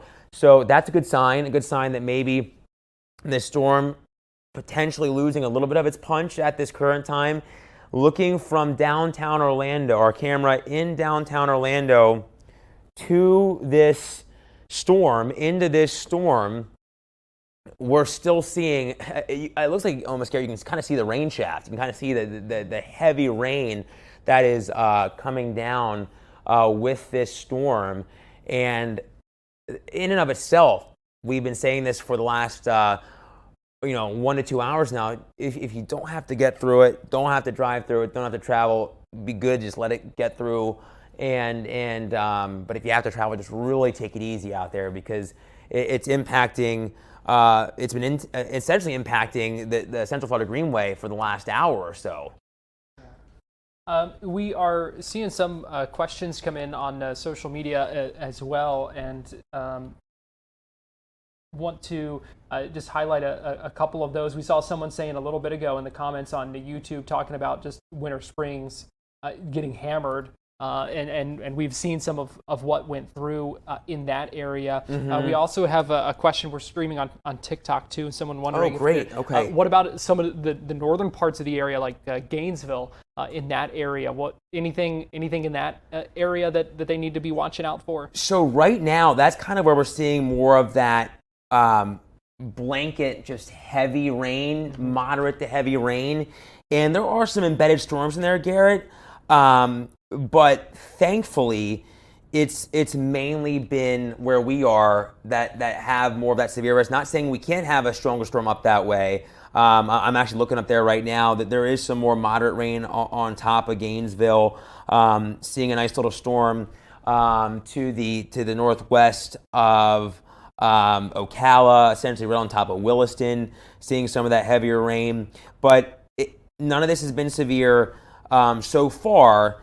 And, we still haven't gotten to the heating of the day, but just looking at this with the clouds, the rain, temperatures, and the instability will likely struggle where we're seeing more of this widespread rain. We were just looking at our storm tracker radar tower that we're using right now, and we're seeing how black the sky is, how ominous it is. And this is essentially going to go right over our radar, the worst of it. And that's what we're going to be seeing through the remainder of the 12 o'clock hour, right up to 1 o'clock. And the question is, will the National Weather Service kind of extend or expand this warning? It's still showing signs of at least the potential for some smaller hail and the potential for some gusty wind. I'm looking at the warning right now, and I believe this could have been maybe our report, Garrett, because it is saying trained spotters reporting hail up to a quarter size in Oviedo. But right now, at least overall, it still looks like this storm has weakened little by little, but it's still going through some of this untouched air mass, which could allow it to kind of pick back up. So I think that's kind of what we're seeing from the NWS. Just what are they going to do here over the next 26 minutes? Go into that a little bit, because why is it that, what is it about you're saying that, the untouched air mass, some of the instability out there that's kind of feeding some of this? Why is that? What is it? What's leading to that? What's causing that? So where we haven't seen much cloud cover today, as with sun obviously peaks out, the higher the temperature, the more fuel we have in the atmosphere, the more instability. And with all the moisture in the air, that also adds to the instability, that the higher dew points. So that combo, that heat and humidity combo that we know we'll have here day in and day out eventually once we get into the rainy season, that is fueling our storm threat today. And that's why the areas that have not kind of lost the instability, a lot of times you'll hear us say, well, if you've gotten a storm come through, the atmosphere is stable. It's kind of used the fuel in the atmosphere, Garrett, if you will, almost like mowing the grass, right? The fuel runs out, the lawnmower's not going to run. So once the storm kind of exhausts that instability, the atmosphere for the time being is then stable. So in a situation like this, can the atmosphere recover? Can the instability return? But where we haven't seen the rain and the storms, that instability is kind of untapped. So a storm like this can kind of work into it. But now we're seeing a little storm starting to kind of pop up out ahead of this, Garrett. Could be maybe from what we call outflow, or the wind rushing out of the storm. And when you start to see these storms cluster up, that's kind of going to choke off that instability factor, so to speak. And just from looking at this right now, it could start to allow the storm to weaken as a whole when you're seeing these storms kind of pop up out ahead of it. That happens a lot when you see almost like a squall line kind of setup where you'll have a complex of storms and we see storms out ahead of it kind of allow the main storm to weaken. And that could be what we start to see with this. But still hail potentially in that dime size between Chileota and Oviedo in the core of this thing. But thankfully, overall, since we've seen this get warned for the larger hail, it has definitely weakened a pretty good deal, which is good news. So we'll just have to see what happens as it works southeast. But looking at it now, I would think that it would continue to weaken as we approach the 1 o'clock hour. So we're seeing quite a bit of real estate that's covered by that storm right now. Mm-hmm. But I'm curious how, when we're talking about some of the hail and some of those heavy impacts, how widespread or how isolated is that? And the reason I ask, we have a comment. We're also live streaming on Facebook. Bonnie Tucker saying, "I'm in Oviedo and not seeing hail." So how isolated are some of those impacts when we're talking about hail? Because we know some of those places, as we showed the video, we showed what they were seeing at City Hall, we showed what we were seeing from some neighbors there. Is it one of those things where one street may see it and the next one may not? How isolated or how widespread can something like that be? It's kind of wild, Garrett, because looking at the hail core, it could only be maybe say a mile or two wide. So depending on a cityscape, obviously cities are large around Central Florida. So yeah, you might be on say the eastern side of Oviedo, and you're obviously we're saying Oviedo, right. But you might be on the other side of town where you're not directly under that hail core. And you can almost use the which we know is just horrible. But with tornadoes, essentially you can look across the street and a row of homes is completely untouched. Wow, the other side of the street is leveled, and it's almost the same kind of factor. It really can be so isolated unless you're looking at a storm that's producing widespread gusty wind where we sometimes see what we call like an outflow boundary or a gust front where that wind is rushing out of this storm out ahead of it where it may impact more of a swath, or you just have such a large hail core where many people are seeing large hail. That wasn't thankfully quite the case with this. Still had a large hail core, but in theory, when you're looking at a city, it's still more isolated, and like you said, our viewer that's asking why I didn't get hail, that's totally the case is because it thankfully was a smaller pocket of hail, which still impacted obviously some parts of Oviedo, but not all. And I'm sure Bonnie is thankful that I hope she did not see the. I wanted the hail. Yeah, see the hail. There's no doubt about that. We know the damage it can cause. Yeah, for sure. But if people are watching, if you are seeing that hail, obviously we don't want you to go out in it. But if you are safe and can send us some of those videos, you can send them to us. If you're watching us on social, you can post them. You can also submit them to us on our website. This is fox35orlando.com/share. We'll be monitoring for more of those things, continuing to come in as this storm moves, even though, TJ, like you said, believe it is weakening, but still expecting to see some impacts over the next little bit. And it's so funny, Garrett, as we're saying that from the National Weather Service, Oviedo Bithlo storm on a downward trend, which is what we've been saying over the last half hour or so. We'll see what happens when it runs into the environment, generating the showers out ahead of it. We're expecting that warning still to expire within the next 20 minutes or so. Unless trends continue down, there might be a cancellation of the warnings. That's some good news. We've been saying this for the last half hour or so. It has, and especially now that we've seen some storms out ahead of it, it's kind of taking away some of that fuel for the main storm, which could continue to weaken it even further over the next 20 minutes or so. Yeah, so that is certainly good news. Here's some more of the video that viewers have sent in by going to fox35orlando.com/share. You can also see the QR code. You can scan that and send us that video that way. But this is in Oviedo. Pam Bassford sending us this video. You can see that hail bouncing right off the rooftop and past the gutter there. And that is one of the things that you have to watch for when you're talking about these storms, that hail that can cause damage in some cases, not just to your vehicles, but to your homes as well. That's something that we see. You know, hail damage is something you have to deal with. Hopefully not from a short bout and some smaller hail like this, but something that you certainly still need to be aware of. Definitely, 1,000%, Garrett. And thankfully, when we had that hail core that was indicating that potential for some larger hail, thankfully we didn't have it around for all that long.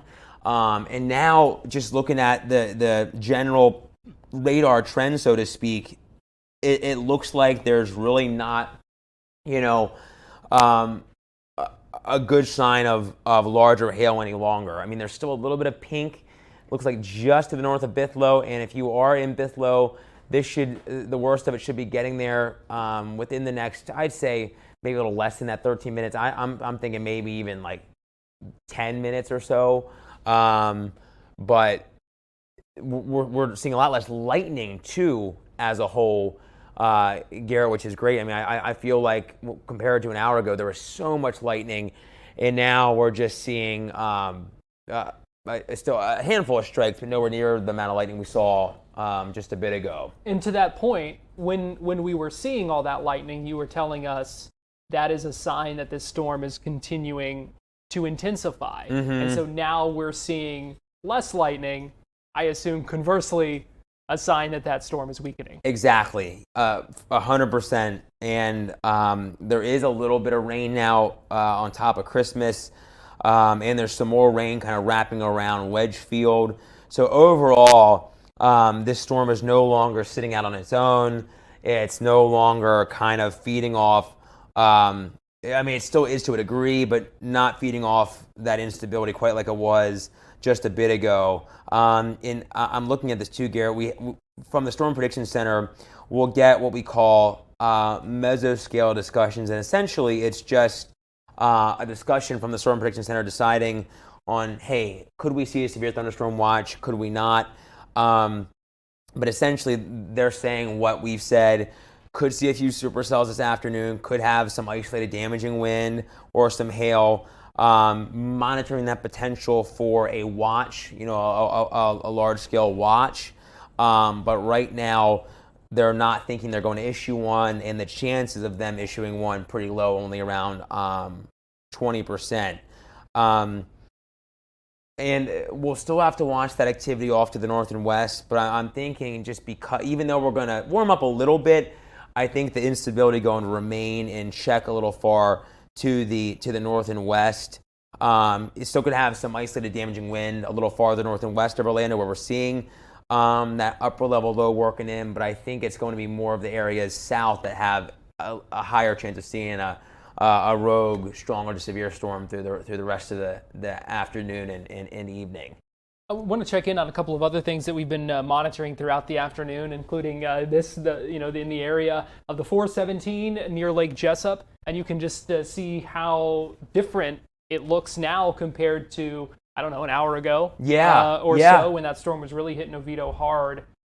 You can still see the disabled vehicle that appears to be on the roadway, where earlier we couldn't really tell what was happening. When we saw the first responder there and some flashing emergency lights, but couldn't even see that car there. What was in the vicinity? You see obviously the remnants of what was that heavy rain along in the medians there of that construction area, and then you can even tell in the grass off to the side. Just this was an area that saw a lot of rain. I also want to show you more video from viewers. And again, as long as you have been staying safe, send it to us in fox35orlando.com/share or scan the QR code that you see. This is from Victoria Moon in Oviedo, showing us more of this hail. You can see just right off of her porch.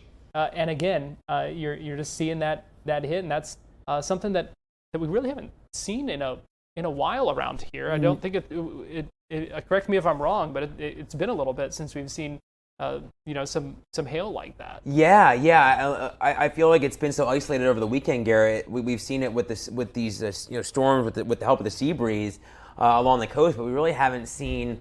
I'm trying to rack my brain. The last time I saw hail around here in the heart of the state, and I'm having a hard time putting a pin on that. It definitely feels like it's been a minute since we've seen it. And I mean, through the rest of the day, we're still going to have to watch, because we'll still likely have the sea breeze attempting to come in.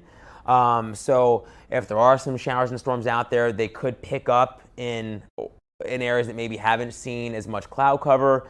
So we'll still have to watch that sea breeze this afternoon over the next few hours into the early evening. I would say our severe risk, it's still going to be limited. Can't say we couldn't have another couple warnings on our hands. But I'm thinking still, it seems like areas east of Orlando, along the Space Coast, along our Atlantic beaches as a whole, where we could still see some of that sun come out here this afternoon and help pick up that instability a bit as that sea breeze front comes in. And now the other thing we'll have to monitor, Garrett, is as a storm kind of works away from us, will we see the sun try to peek back out here? Could we see some of that instability returning? Because that front's still going to be on top of us. So that'll be what we'll be watching in the Storm Center for the next few hours to see what kind of unfolds, and watching some of the storms already, how they behave. Definitely a scary situation for a while there. You can see in this video from Chris Marsh in Oviedo where not only the hail coming down, but when he kind of tilts up a little bit, and you can see just how strong that wind is on the palm tree in his front yard. So scary situations for a while there, when they found themselves kind of right in the middle of this. Definitely. And even when I got out of the car here, I can see it now with the palm fronds blowing around. My umbrella wouldn't even come up. The wind I was trying to get it to come up. I got to kind of threw it up to get it up. But the storm certainly meant business. Still a lot of lightning with this, but nowhere near the amount that we saw around an hour ago. It looks like the storm was kind of merging with that little shower that's in eastern Orange County. Tuliota, still seeing some rain around you, but starting to see the worst of it, get away from Tuliota. Same at UCF. Vahle getting some of that really heavy rain. I would imagine that our radar tower is still looking pretty ominous right now. Yeah, it looks like the rain's coming down pretty good there. But still, overall, a weakening trend. And I'm thinking that the way this has gone, and even getting some of the feedback from our meteorologist friends over at the National Weather Service, I'm just kind of thinking that we'll likely see this warning be allowed to expire. Still, it looks like the potential for some smaller hail there, just to the north and east of Vahle. It's still showing the potential for some hail to that severe size. Haven't seen any reports here of late in the chat. They're still continuing the warning. This just came in just now, continuing it for the next 10 minutes. Trying to see if there's anyone else. We had been seeing multiple polygons there, and it looks like some of the others had kind of disappeared. Obviously continuing the one, as you said, until 1 o'clock, which is about another 10 minutes, including that area in Vahle. And we did just get some video from Amanda Murphy in Vahle. Thank you, Amanda, for sending this in, because this is the first kind of on the ground reports we've seen from Vahle and what they are dealing with there. And so you can see just the waves. I can't tell if there's hail that's part of this. It looks like this strong wind and rain, but I can't be sure. It kind of looks that way too, Garrett. I agree. It looks like just a deluge of rain. And it's no secret how humid it's been. We talked about that yesterday on Florida Live. The humidity just goes to show how much moisture is in the atmosphere. And when you look up into the atmosphere as a whole, We call that precipitable water. So essentially the water just getting rained out of a storm, so to speak. And it was up around 2 inches, if not more. So when you have a storm just sitting there, it just means that you're going to have a high, heavy rain threat. And thankfully, over the last few days, the flooding threat has been low because the storms have been moving a bit faster, but this storm has been a little slower than what we've seen over the last few days. So that is why there has been a bit of a flooding concern. We've seen the ponding on the roadways. We've seen some of those maybe lower lying areas potentially overrun with some water here through late morning now into now about 1 o'clock. So let's see if we can re-cue. I'm going to wait till this kind of starts back at the beginning. This is pretty great video from, oh my gosh. From Lindsay in Oviedo, who stepped outside. First of all, just look at the clouds that they were seeing there as that storm approached earlier today, and then you see that huge lightning. I don't blame her for making a beeline straight back inside after seeing that. I mean, what a sight there in Oviedo earlier. What a capture. It's so crazy when you can get that because you have to be in the right place at the right time to see it. It's so fast, obviously, when lightning strikes. And she did the right thing. She saw it. She got right in the house. She's practicing our thunder roars, get indoors philosophy that as meteorologists we always say, Garrett.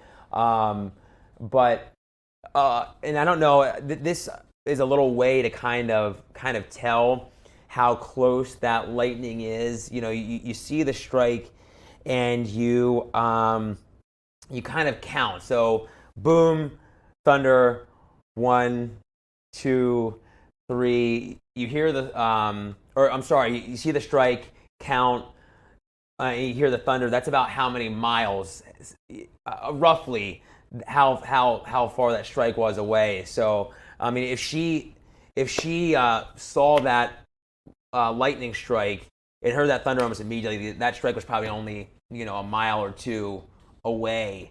From her, in theory. So a little rough math to see how far the lightning actually was away from her there in Oviedo. It was too close for comfort. Exactly. That's for sure. Yeah, most definitely. Yeah, I'm so glad she got in. Because... Now talk with us about the clouds that we're seeing there too. So, it's tough to say depending on where she is in Oviedo, where she was looking at, if this was right into the heart of that storm where we saw some of that hail. But definitely, and that's a tough thing too, when you see a storm like this, I mean, all clouds look kind of scary. Yeah. But they're definitely low hanging and definitely kind of showing the sign of that turbulent atmosphere and the potential for some of that gusty wind.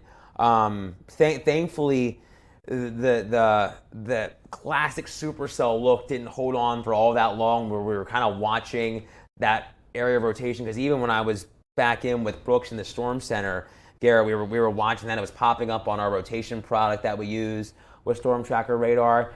But now, sadly enough, probably what we don't want to see or hear is that it looks like now we've seen some of the expansion of the pink on the map, which is that higher reflectivity, potential for maybe a little more hail in this, and it looks like the storm has actually kind of picked back up in intensity, and it looks like there may even be a touch more lightning on the map compared to what we saw a few minutes ago. So it looks like we have about 6 more minutes of this watch, and I'm watching right now a message come in from the NWS. So it looks like they'll be making a decision here really shortly, Garrett, if they will continue this warning or not. But now it looks like there's even a little more black popping up, so that we might not be quite out of the woods yet with this, and it may be able to get expanded here once again. Yeah, for a while there, we were seeing that purple area that was large and kind of all concentrated, almost like a cylinder, yes. Kind of a all-in-one. Yep. And then it was kind of on the last radar run, kind of more spread out than we had seen. A little less kind of concentrated. Yep. But more spread out. And then it appears like it may be kind of continuing to grow again or concentrate a little more, but still covering a decent area there as it continues to move. Most definitely, yeah. And it looks like, per the NWS, it looks like they are going to go ahead and extend this warning, Garrett, here. It may not hit our system. They may wait until 1 to pull that extension, but it's looking like they may go ahead and do that for potentially quarter-size hail, which is what we're picking up here in our system on Storm Tracker radar, and still that potential of 60-mile-per-hour wind gusts. Now, there is a little appendage on this once again. We've kind of seen that come back around, Garrett. So we call that, so in the front of the storm where we're seeing that hail, we call that the forward flank downdraft. There's the warning. Looks like it just came in. Let's see, until 1:30. To 1:30. Okay. So this is now for southeastern Seminole County, northwestern Brevard County, so Brevard now included in this, and southeastern Orange County still. So they are highlighting the severe thunderstorm located near Christmas right now. They say continuing to move southeast at 15 miles an hour. Now warning location impacts including Titusville, Wedgefield, Bithlo, and Christmas, continuing to warn of the impacts from hail damage and the wind damage as well. For sure. Yeah, I mean, this is going, the worst of this looks to go right over Christmas here. So Christmas, within the next 10 minutes, you're going to see that potential for hail maybe up around that quarter size, and the potential for that gusty wind between, say, 40 and 60 miles per hour. And I know we mentioned that earlier, Garrett. If it held on, it was going to impact Brevard County, and now we've seen that warning get extended to include some of Brevard County. So it's moving into that untouched air mass.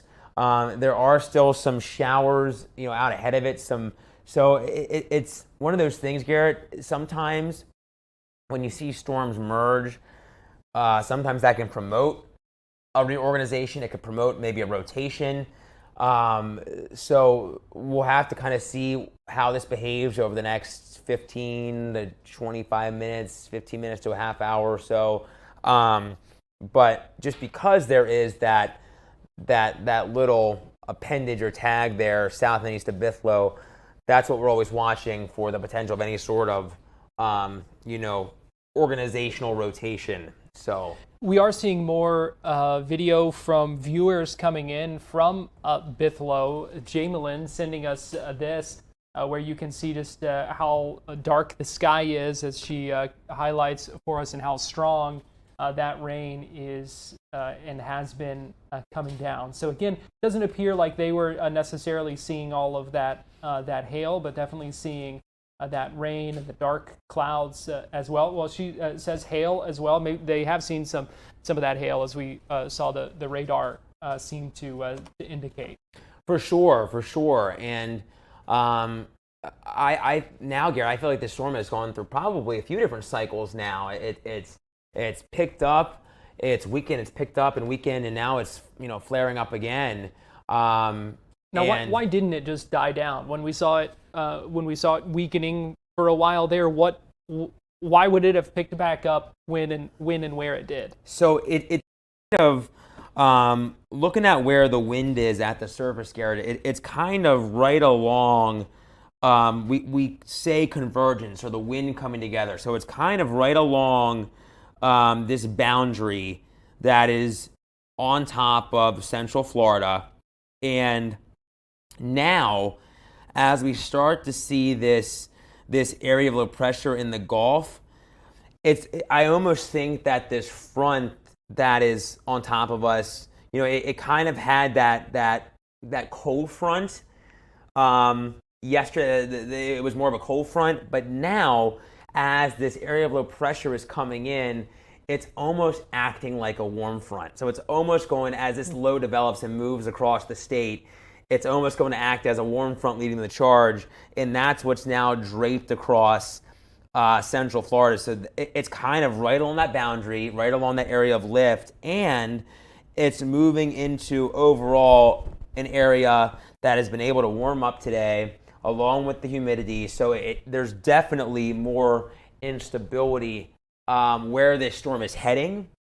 So I think that's been why it's been able to kind of reorganize once again as it's gotten into eastern Orange County and now eventually Brevard County. And I want to pull up one of our cameras from Brevard County right now. This is our Launch Credit Union camera that we often show you in Titusville, looking toward various launches. I believe this is looking right now toward SpaceX ahead of a planned launch later today. But you can see the camera moving a lot. It looks like there might be a sailboat out on the water right now. But you can see just how low the visibility is. You can see the camera moving around from the wind. And we'll see, too, if we can move this camera around a little bit, maybe pan around and see some of the other sites that it has to offer as that storm kind of moves through that or gets closer to that area. Again, this is Titusville that we are looking at right now, and that is one of the areas that the National Weather Service has warned could be seeing some of these impacts shortly. And Garrett, I was just looking on what I call our meso-analysis page for the Storm Prediction Center, looking at a couple of different ingredients here in the atmosphere, just kind of seeing where things stand right now. And there's a pretty solid axis of instability and more wind energy that this storm is kind of right on top of. So I think that's why this storm has not been able to quite, lose its punch, and is actually going into even more instability the farther south and east it treks. So that's why I think that even despite some of that activity popping about ahead of it, it wasn't still enough to kind of choke it off and allow it to fully weaken. And now it almost looks like the storm, it's almost becoming one kind of complex of storms. That little cell that was out ahead of it, Garrett, has now picked up in intensity. The whole storm kind of has. So there's still the potential for a good amount of hail in this. It looks like, at least with our product here, it's showing that the hail size has come down to around, a dime size, potentially not showing that quarter size, but there's still a lot of rain, good amount of lightning, and the potential for at least some smaller hail still embedded in the worst of this storm now. And we still have 27 more minutes to go if this isn't canceled a little bit early. But I think it's probably going to hold itself together here and maybe reorganize a little more now with this storm merger happening. And just like earlier, we're now, as you mentioned, we're seeing the lightning kind of pick up, and we are continuing to see it as well, even far outside the kind of center of that storm. You're seeing some of the lightning strikes up near Tuliota, and as it extends far beyond, not just Bithlo and Christmas areas where the kind of epicenter of this storm is right now, just showing its breadth. Exactly. Right now. And there are a few more storms popping up right now. And these will need to be watched. There's one that's starting to get going closer to Winter Haven. There's a shower going up, not quite a storm just yet. But I imagine between the two of these, there's one just south and west of St. Cloud. So as these eventually make their way east, they're going to move into some more of that instability. And the sea breeze will likely try to come in as well. So in all of this area around the metro, southern Orange County, southern Lake County, Osceola, Polk, I think those areas will certainly need to be watched through the remainder of the afternoon. But north and west, depending on if, we can see those storms and showers work into this more unstable air mass, will those kind of pick up in intensity? And they certainly can. So we'll be watching all that activity that is north and west across Marion County and Citrus County and kind of working our way, Garrett. But at least for now, it's still just this storm, really, that has been the one packing the punch here. And looking at our radar, there's still a little, likely a little hail core just to the north of Christmas. that will likely skim through Christmas. But right now, it looks like there's actually a little more hail trying to get going, or at least a little strengthening of the storm just southwest of Christmas. So we'll see as this kind of maybe reorganizes over the next half hour if it'll flare up anymore, kind of just keep on at its intensity that it currently is. So if you're just joining us here a few minutes after 1 o'clock, live on Fox Local, YouTube, Facebook, I think we're live on TikTok still. And we're continuing to track this storm that we've been tracking for, an hour and a half now since the first warning was issued around 11:15 when it began to strengthen. Here in Lake Mary in Seminole County, right near our station here. Yep. Been tracking it for a while. It has continued to move through. We've watched as it strengthened, as it weakened, and now as it strengthened again, and a new warning in place until 1:30 that extends from Seminole counties, Orange counties into Brevard County as well at this point. And we have seen a number of impacts from hail to strong winds to heavy rain all around the region today. Yeah, and that threat, I think, honestly, is still going to be there through the rest of the afternoon and evening, Garrett. We'll be monitoring everything in the Storm Center through the rest of the day, but this has kind of been the first one of the day. And we kind of had that potential when we were looking at things yesterday, like, hey, there is going to be this front on top of us earlier in the day, so that could bring a severe threat a little earlier in the day, and that's what we've seen with all this. And right now, kind of a messier look to this, not that classic severe looking storm or supercellular storm that we had just a bit ago, but now looking at this, it's still showing that hail potential up around an inch, which is quarter size, which is severe, as it's working off to the east-southeast at just about 15 miles per hour. With our product here, it is showing that there is at least the potential that there could be 60% of the storm that could include some hail. Now, severe hail, which would be that quarter size, only around 20%, so more isolated, Garrett, like we were talking about just a bit ago. But just from looking at this, I would say it's the southern flank of this storm now that could have some of that maybe larger hail now well south and east of Vahle, as it's starting to get a little closer to Brevard County here. So looking at, if you're south, just to the south of Christmas, just to the east of Wedgefield, that to me looks to be the spot where we could be seeing that hail. And overall, some other good news too, Garrett. I feel like this storm now is starting to get into more rural areas, and obviously of eastern Orange County.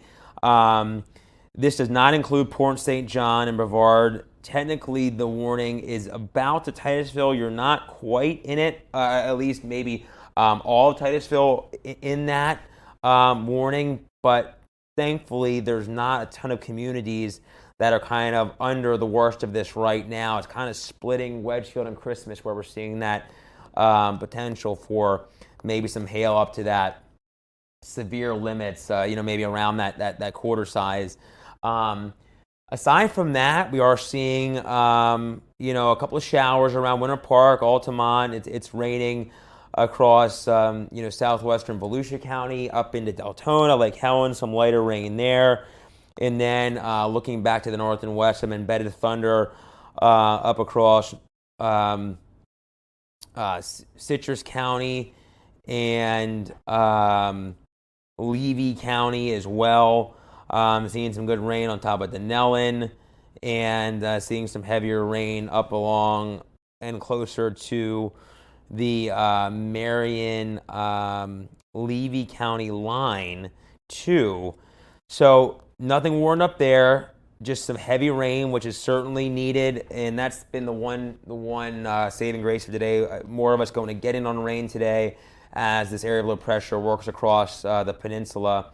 And for now, it's just kind of watching this storm as it treks to the south and east, Garrett, into Brevard County here over the next 10 minutes or so. Yeah, and I just pulled up this this camera. I was moving it around a little bit.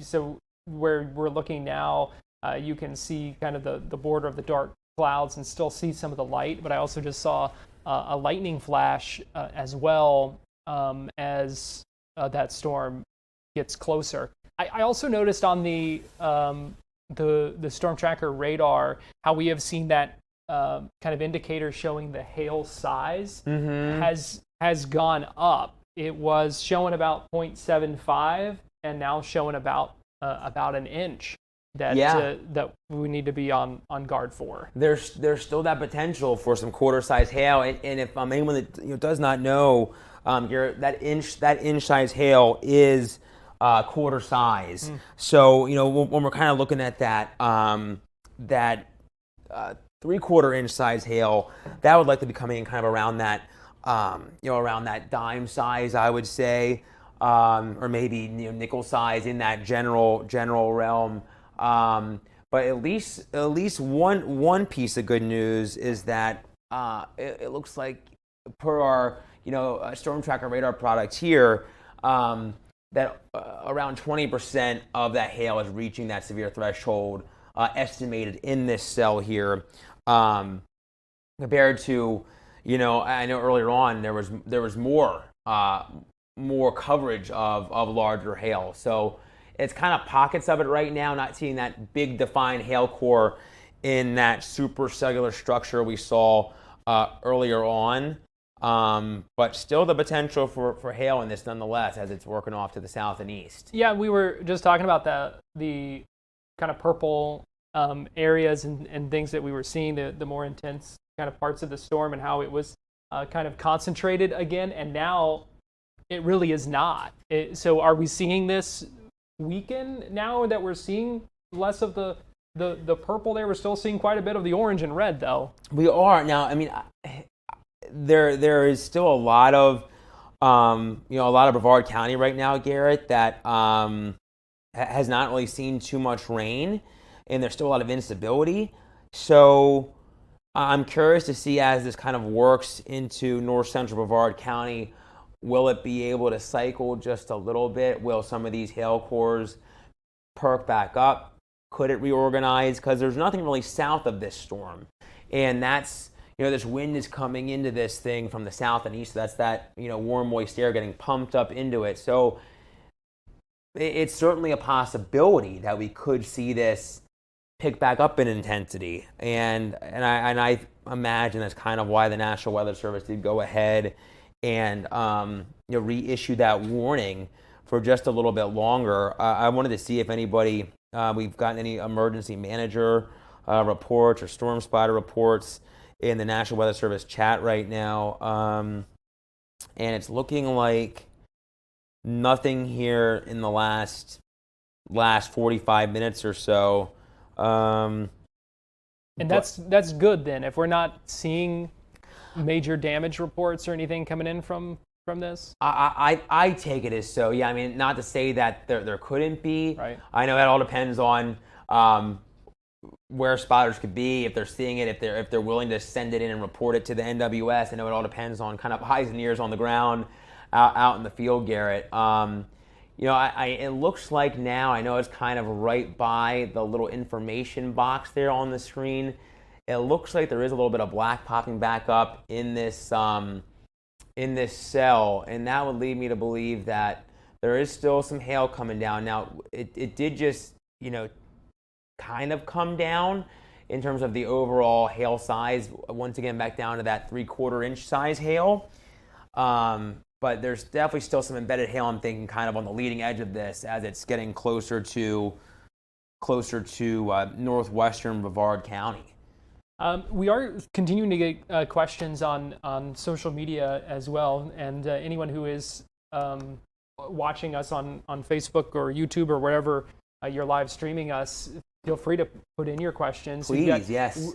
We know there are other system or other storms as well, and so we've got some folks wondering about the theme parks area. I know they're spared by this severe threat that we're watching right now, but they're wondering what's in store for them as we continue to track these storms. Yeah, right now there are a couple sprinkles down there, Garrett. I'm seeing one on top of Celebration right now. A couple of showers kind of dancing around Epcot and in Magic Kingdom, Disney Springs, up closer to Dr. Phillips, Williamsburg, seeing a little sprinkle near you. But nothing all that impressive, nothing all that heavy. The worst of the rain is still off to the north and west, the heaviest of it. But, this part of the area is still right on top of where this boundary is. From about Leesburg, getting south toward the theme parks, we're seeing some of that wind kind of coming together. And there's also kind of some wind coming together closer to where the heavier rain is, kind of in this area of low pressure that's likely developing at the surface. You can kind of see the low clouds, indicative of a lot of humidity in the air from our iDrive camera there, glancing off to the north-northwest out toward some of Icon Park and some of the Universal Orlando skyline. But overall, it's just more of your heavy rain and embedded thunder.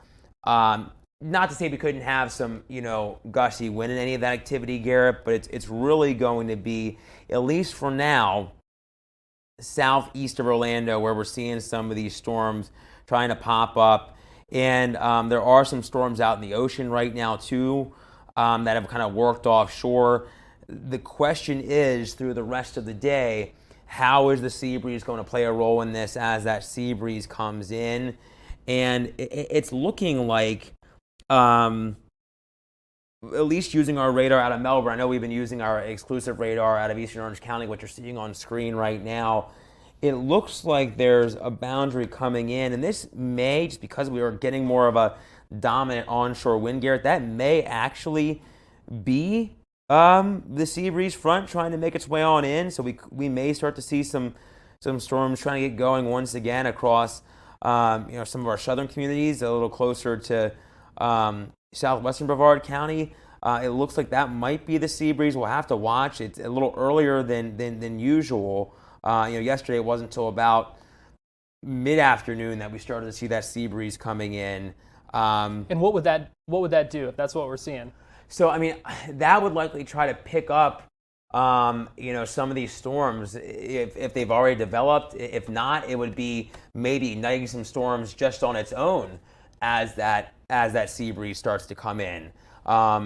So honestly, it's going to be one of those things. Kind of time will tell. But we have all of that moisture off to the north and west of us, those embedded storms.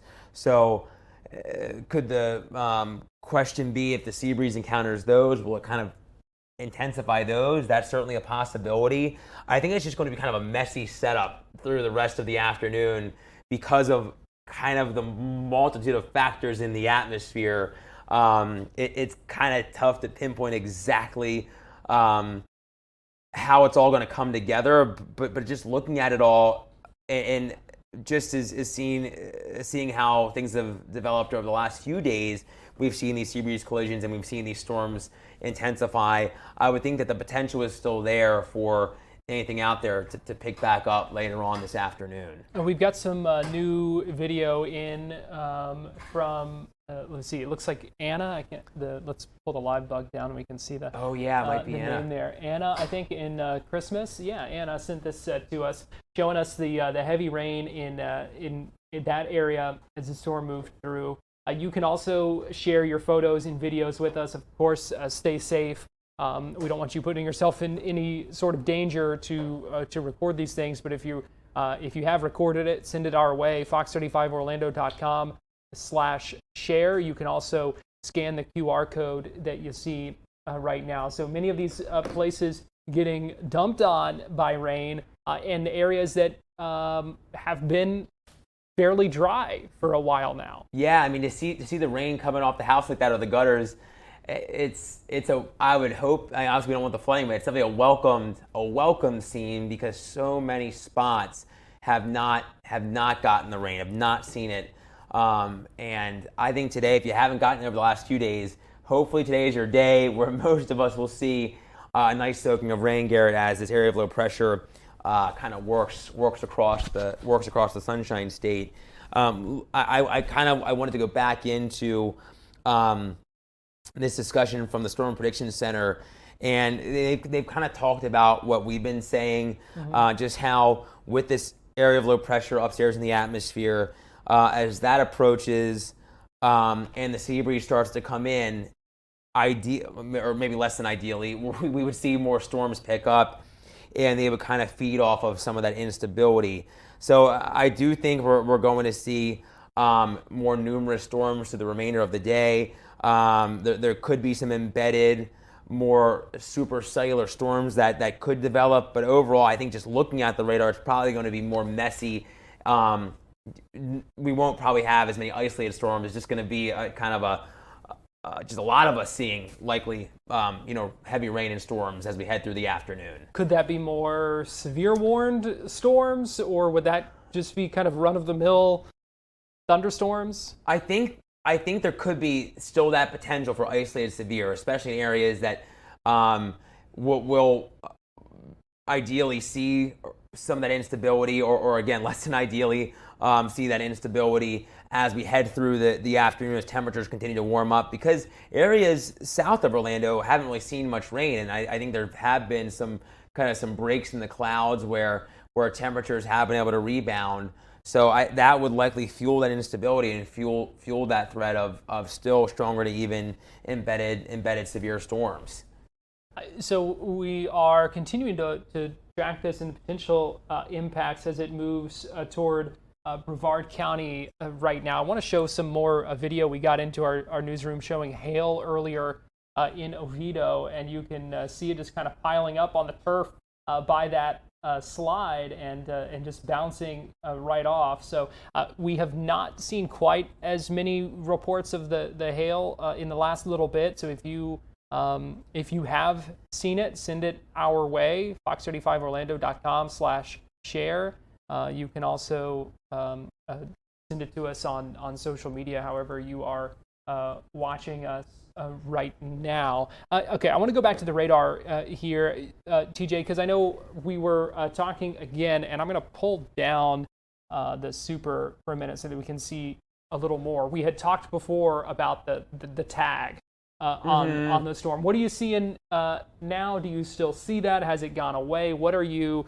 Is there any additional concern for potential for any rotation at this hour? Or what are we looking at when it comes to that? So looking at it now, it almost looks like there's kind of another little tag that has developed, Garrett, as that storm merged. So I'm kind of curious because there's nothing to the south and east of this really. It is moving into more instability, and there's a nice amount of wind shear. Remember, when we say wind shear, it's that difference in wind speed and in direction as you go up into the atmosphere. So it looks like it may be trying to reorganize and get kind of into that more classic supercellular look that we've seen at times past here late this morning into the early afternoon. Still seeing some of that hail in the pink and even the black there. The hail size has gone back up. With our in-house product here indicating there could be 60% of this storm with some hail in it. Now, again, still severe hail, only around 20%, but that hail core has picked back up here, and I think that's a sign that we're not quite done. There's more lightning right around that hail core as well, Garrett. So as this works into northern Brevard County here, I honestly would not be terribly shocked if we see the National Weather Service once again pull the trigger and maybe extend the warning. That is certainly a possibility, just how it's looking, at this current time. And what about to the west? I know you said there may be additional kind of things behind this current system that we're watching as well. Yeah, I mean, right now they've kind of picked back up. Not really seeing any lightning with this stuff just yet. That's working through northeastern Polk County, but it has kind of picked up at least in the last, I would say, half hour or so. And that's right now over Lake Hamilton. And now we're seeing some more reds on the map. So that one will need to be watched because it's going to move into an area that has more instability as it works to the north and east. Northwest, it's just still a lot of rain. Not really seeing anything picking up in intensity per se. There is embedded thunder in there. But what's up there, Garrett, is a little more wind shear, a little more wind energy. So in turn, as that works to the east through the rest of the day, and as the sea breeze comes in, it could kind of promote those storms to pick back up as they work across north central and central Florida. So that's going to be kind of the time frame as we see more of this rain. It's coming down pretty hard in places like Homosassa Springs, Denellen, and southbound. We're now seeing some of the heavier rain getting into northwestern Sumter County. But for the most part, it's just more moderate rain from central Marion County southbound. We are seeing some of that rain, that heavier rain, some storms, not severe, but just some likely gusty wind, maybe between 20 and 30 miles per hour up closer, if you're watching us near Reddick, that'll clip you there in Reddick. And we're seeing a pretty good storm right now, some lightning and some heavy rain, maybe a little small hail, actually right on top of Palm Coast, Garrett. But thankfully, aside from that, everything is sub-severe aside from what is working through Eastern Orange County now. It's gotten through Christmas, you're in the clear. But this hail core has certainly picked back up. And Garrett, if you want me to de-mic and go reorganize this, I certainly can. So it looks a little better. I was just going to say, especially because we just got a new severe thunderstorm warning that's been extended until 2:15. So I think what we're going to do here is we'll take a break because we need to do a little resetting in here as the storm has moved. Yes. It has gotten a little bit harder for us to see, and so you're seeing that additional warning kind of pop up there, and so we want to be able to continue to track that for you, but we've got to do a couple of things here to kind of prepare to do that. So, yes. We're going to go ahead and leave this on the radar for a couple of minutes, but we're going to step aside. That way we can kind of leave things. We can continue to track them, but we can get things ready so that we can track them a little bit better over the next little bit as this storm continues to move. So if you're watching us on Fox Local, on YouTube, on Facebook, don't worry, we're not going anywhere. We'll still leave this up for a minute here, but we are going to reset things for you, and we'll be right back with more after this.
Welcome back into Fox 35 News Plus. Garrett Wymer here. I've got Fox 35 Storm Team meteorologist TJ Springer joining me now. And if you're just joining us for the past 2.5 hours now, we've been tracking these storms, severe thunderstorms that have been moving through our region. And in the last little bit, a severe thunderstorm warning that now goes until 2:15 for no longer Seminole County, but for Brevard County and part of Orange County. So TJ, just kind of walk us through. Well, before we do that, we also want to know what folks are seeing in their areas. So you can send us any photos that you have by going to fox35orlando.com/share. You can also send us any questions that you have. If you're watching on social media, you can ask them there. If you're watching us on YouTube, you can comment. If you're watching us on Facebook, you can comment. If you're watching us on Fox Local, just go to fox35orlando.com or scan the QR code that you see as well and send in what you're seeing, what questions you might have about the storm and what we're dealing with. But here's a live look at the storm tracker radar that is now kind of recentered to show the where this is now heading. TJ, just kind of walk us through where things stand right now as we approach this 2 o'clock hour and what's happening next. Sure. So Garrett, right now, I mean, this storm has reorganized multiple times now, and it is moving into an area that has a fair amount of instability, has a fair amount of wind energy in the atmosphere to work with. So that's why we still have this potential for larger hail, gusty wind, and you can see kind of over the last 15 minutes or so, the hail core actually picked back up. It was showing around ping pong ball to golf ball size hail.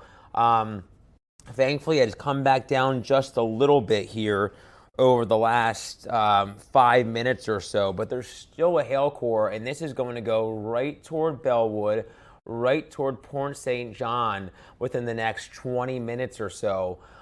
So it will be crossing the Intracoastal within the half hour and then likely move right over or very close to the Cape Canaveral Space Force Station and Kennedy Space Center.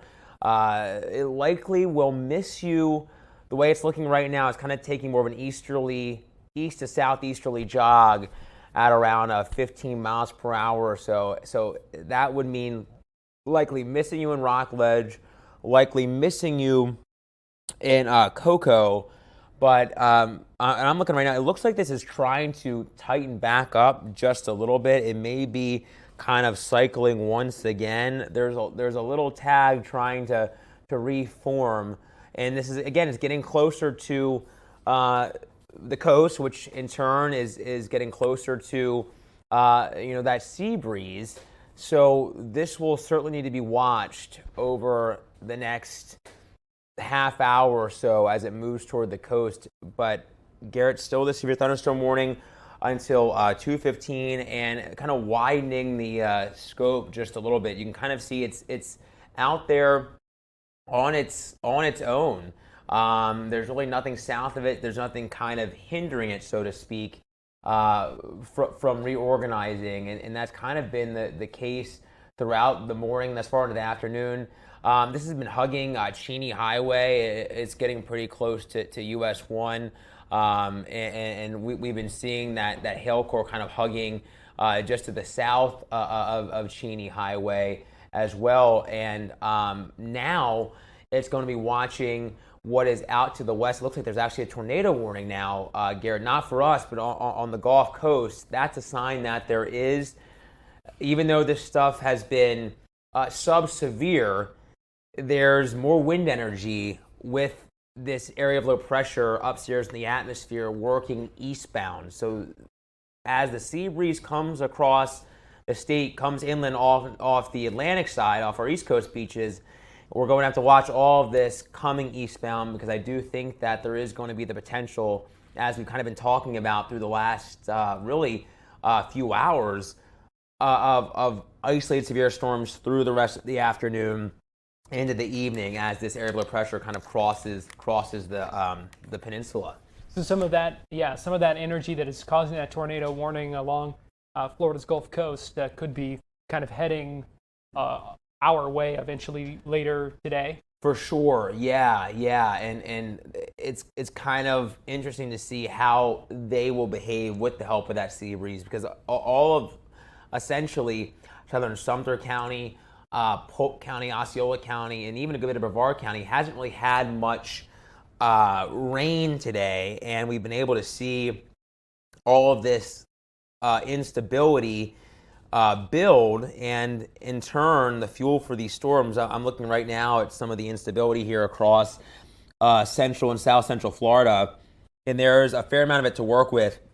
And as this wave of rain and storms moves east, it's going to encounter a little more of that wind energy, and actually there's a good bit of wind energy where that tornado warning is right now. So I think the potential is certainly there, Garrett, here for the next really few hours and right into the evening, right into the early evening. Yeah, and I want to show a couple of cameras here. First, I want to go to the area that seems to be around that tornado warning over in Pasco County and some of that area. If I can get this routed here. This is in Trinity, and you can see some of the clouds there, looking fairly calm where this camera is right now.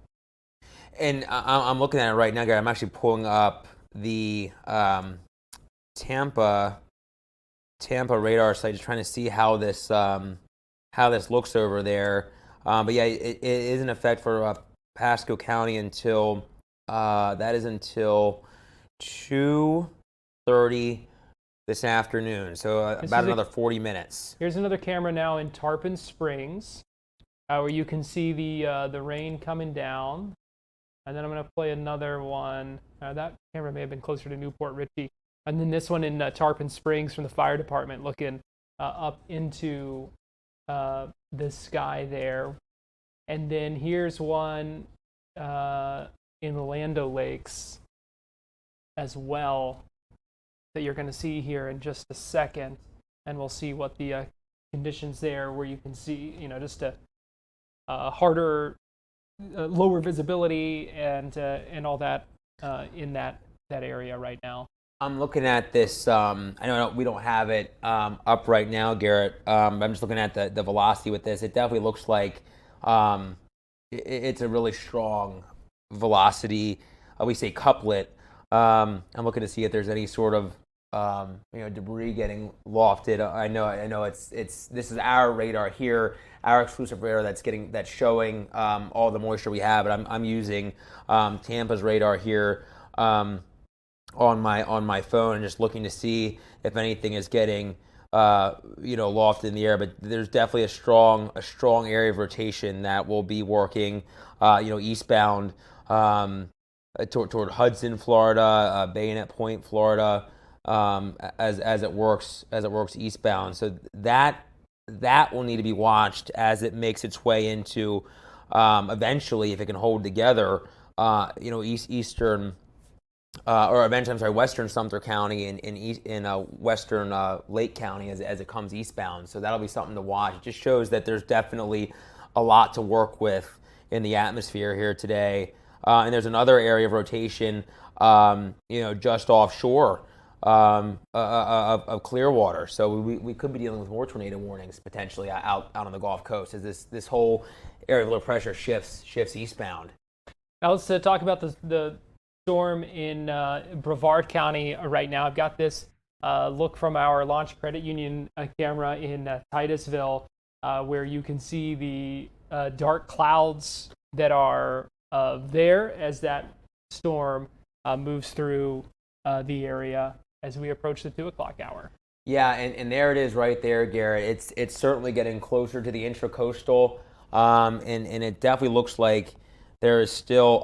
And it's funny. I know I said this earlier. I'm going to put back up our. I know personally our Melbourne radar here, and there's definitely a nice amount of hail with this for sure. Still showing signs of larger hail potentially over the nickel size. I know this was warned for a quarter size, but there's still some of that hail that is popping up here, and the worst of this now just to the northwest of Port St. John. So once again, if you're just joining us, this severe thunderstorm warning for portions of Brevard County until 2:15, so another 20 minutes or so, and it's moving east with the potential of 60-mile-per-hour wind and a quarter-size hail. It looked like there was a little appendage or tag that was on the southern side of this storm, but it looks like that's kind of gone away right now. I'm just looking at some of the wind in this storm. It now looks like the wind could be, I know we haven't had a lot of wind reports, Garrett, but now it looks like just to the west of Port St. John, that wind could be gusting up closer to 60 miles per hour now. So we'll definitely have to watch to see if any wind reports come out of this, if any sort of damage reports come out of this as it starts to work toward Port St. John, work over the intracoastal. So what's going to happen? We know that severe thunderstorm warning is supposed to expire at 2:15. It is we see approaching the intercoastal. Is that storm going to continue moving off the coast and just kind of head out of the area out to sea essentially, and that warning will expire, or what are we kind of looking at here in the next little bit? I kind of think so. I wouldn't be shocked just to seeing how the National Weather Service has gone ahead and extended it. And they may extend it just a little farther east to include the Cape. They might extend it. That's kind of what I'm thinking. We'll see. They've already gone ahead and issued a special marine warning a little farther south and east, getting into the open Atlantic for those wind gusts potentially up around 55 to 60 miles per hour. But aside from that, looking north and west, closer to central Volusia County and farther north and west from there, right now it's just mainly heavy rain. But all this activity that is farther north and west of us is working eastbound. So we'll have to see as it moves into some of this instability and more of this wind energy. Will we see it pick back up, in terms of these other storms with more intensity? Now, I would think there's the potential for that for sure, Garrett. There is a stronger storm that is actually about to go from Palm Coast through Beverly Beach and Flagler, north of this, up the coast just a little bit. So that is not warned right now. It certainly looks like it's packing a bit of a punch too. But it's just this storm really that we've been keeping our eye on for the last really 3 hours. It's held its own and continued to produce severe thunderstorm warnings as it's gone eastbound, moved east. Yeah, and continuing to see that. You can see where it's kind of headed as we've been tracking it now. Like you said, a couple of hours that this has been going on and not quite out of the woods just yet. We are continuing to track some risks of hail. We've got some new video of that. We've got a couple of questions about that too. Oh, great. Okay. So we're going to get to those in just a minute. I do want to go ahead and let people know we're going to start kind of changing things over here because we are nearing the 2 o'clock hour where we welcome in our TV audience as well for Florida Live. We're going to continue tracking these storms, though, just to let you know, as this warning continues till about 2:15. So we will keep tracking that. But yeah, we are going to welcome in our TV audience here on Fox 35. We will continue live streaming here on Fox Local, YouTube, Facebook, however you're watching us right now. We also know viewers from the Tampa area will be joining us coming here in about 30 seconds from Fox Local Tampa as well. So in about 20 seconds, we will kind of do a little bit of a reset and welcome everybody in. We'll walk through some of these new questions and videos that we've gotten, continue to track these impacts. So we appreciate you watching us here this afternoon and stand by in just a minute as we welcome in our audience.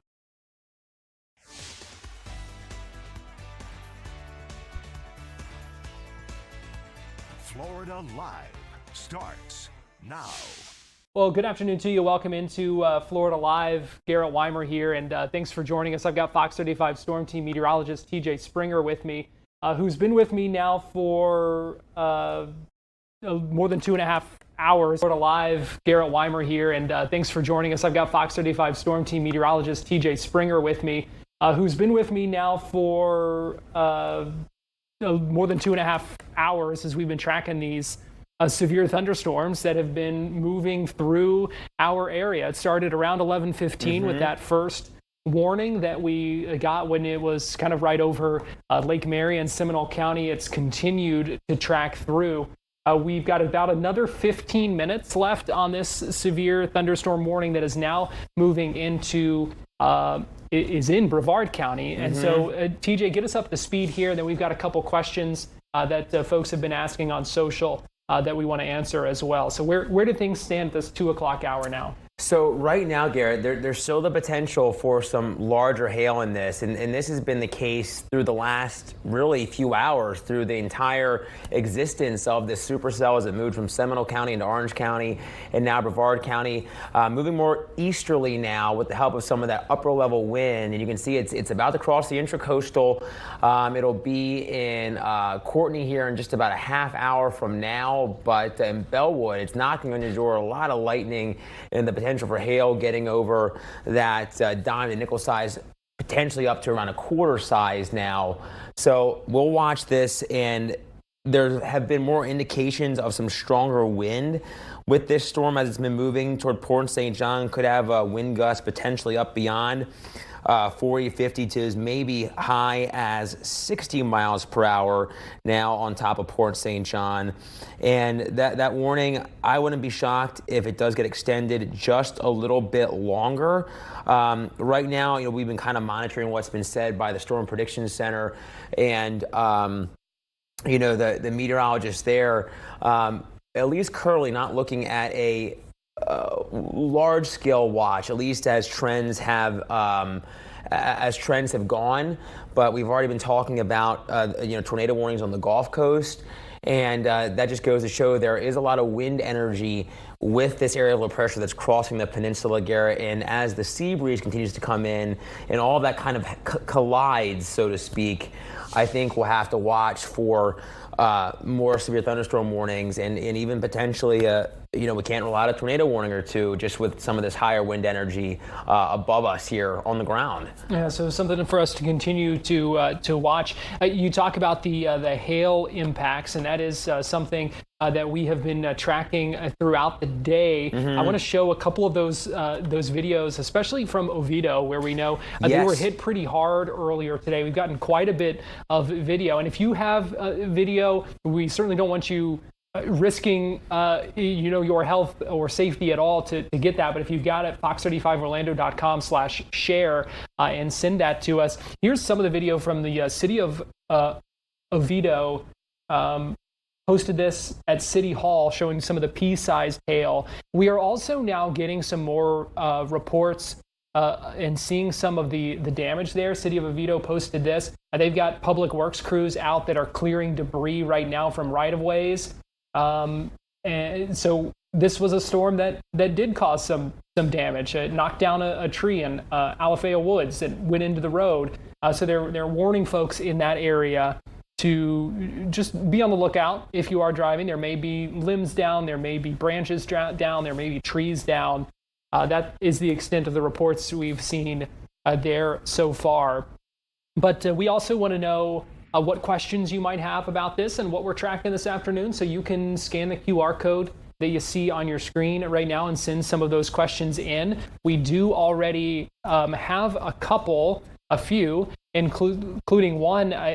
This is a question from Darren in Orlando, TJ, wanting to know why is this hail happening while it's so hot? So just kind of walk us through a little bit of why we're seeing what we're seeing today. Sure. I mean, that's a great question from Darren because it doesn't really make sense. You think of even the last few days, Gary, we had temperatures in the mid to upper 90s. We've had feels like temps at 100 degrees. It's like, how is ice falling from the sky? I know we were talking about this a little bit earlier on today. So what happens, it's all about the strength of the updraft in a storm. And the updraft is it's essentially a cycle from low in the atmosphere at the bottom of the thunderstorm all the way up high to the top of the thunderstorm. So as that happens, of course, you're getting much cooler in the atmosphere, beyond that freezing level. And that's obviously when we start to see those raindrops freeze. And as they do so, that's what becomes those hailstones. And the longer they're in the cloud, in the thunderstorm, the heavier they get. And if that updraft can't hold those pieces of hail anymore, that's when they fall down to the surface as those chunks of ice that we know as hail. So obviously it's really hot here. That heat allows these storms to build, but as they build, of course, they go up much higher in the atmosphere where it's much colder. That's where the hail is formed. And the stronger the storm, the greater the potential the hail could be larger, as that kind of correlation, Garrett, of a stronger updraft, stronger storm, hail potential, and then larger hail as well, like we had over the weekend in some spots. We had that in places like Port Orange and Ponce Inlet. And this storm has been warned at times today beyond quarter size hail, beyond the severe thresholds, up to around $0.50 size hail. And we're still seeing that potential as this is about to work onto the Cape here, Garrett. And so far they have not, the National Weather Service, that is out of Melbourne, has not gone ahead and extended this just yet. About 9 more minutes to go of this warning, 8 minutes now. So we will just have to see what they decide to do. But I wouldn't be shocked if they just extend it just a little longer to include all of Cape Canaveral as it works eastbound. But the hail core doesn't look quite as large now, which is good news. There's some of the hail from earlier on today. I believe that may have also This was Oviedo. Yeah, we've got a lot of these reports from Oviedo. We've also seen folks in Christmas and Bithlo, some of the other towns along the track of this storm throughout the afternoon who've been sending us things, including Anna, showing the heavy rain coming down in their area. Now, we do have some other questions coming in from folks. Becky in Deltona wanting to know if she needs to reschedule her Universal Day, hoping to go after work. Something that we know that certainly impacts a lot of folks who may be here visiting, or may be like Becky and just want to stop by after work. But what about the theme parks area with the obviously not this round of storms, but with more on the way, we know, throughout the afternoon and evening? Sure. I wonder if Becky has room for 2 more. If she has. You're on here with me, but sorry. Becky, I'm so sorry. I don't want to be the bearer of bad news, but I don't think it's looking like the best Universal afternoon and evening. I think there will be periods of dry time if you are planning on getting out after work. I know there's nothing really too pressing down that way right now, just at a current glance. There are a couple sprinkles just to the west of you. I should say there are some showers up closer to us, in Deltona for you, but down around the parks, down around Universal to Disney, to SeaWorld, there's not too much happening at this current time, but through the afternoon, as this disturbance continues to work eastbound, we're going to see, I believe, a blossoming of storms. Not all severe, but there could be a couple of severe thunderstorms once again. The tornado threat, just because of the wind energy, it's a low threat, but it's not completely zero. We've already seen some tornadic activity, at least warning for a storm on the Gulf Coast here this afternoon.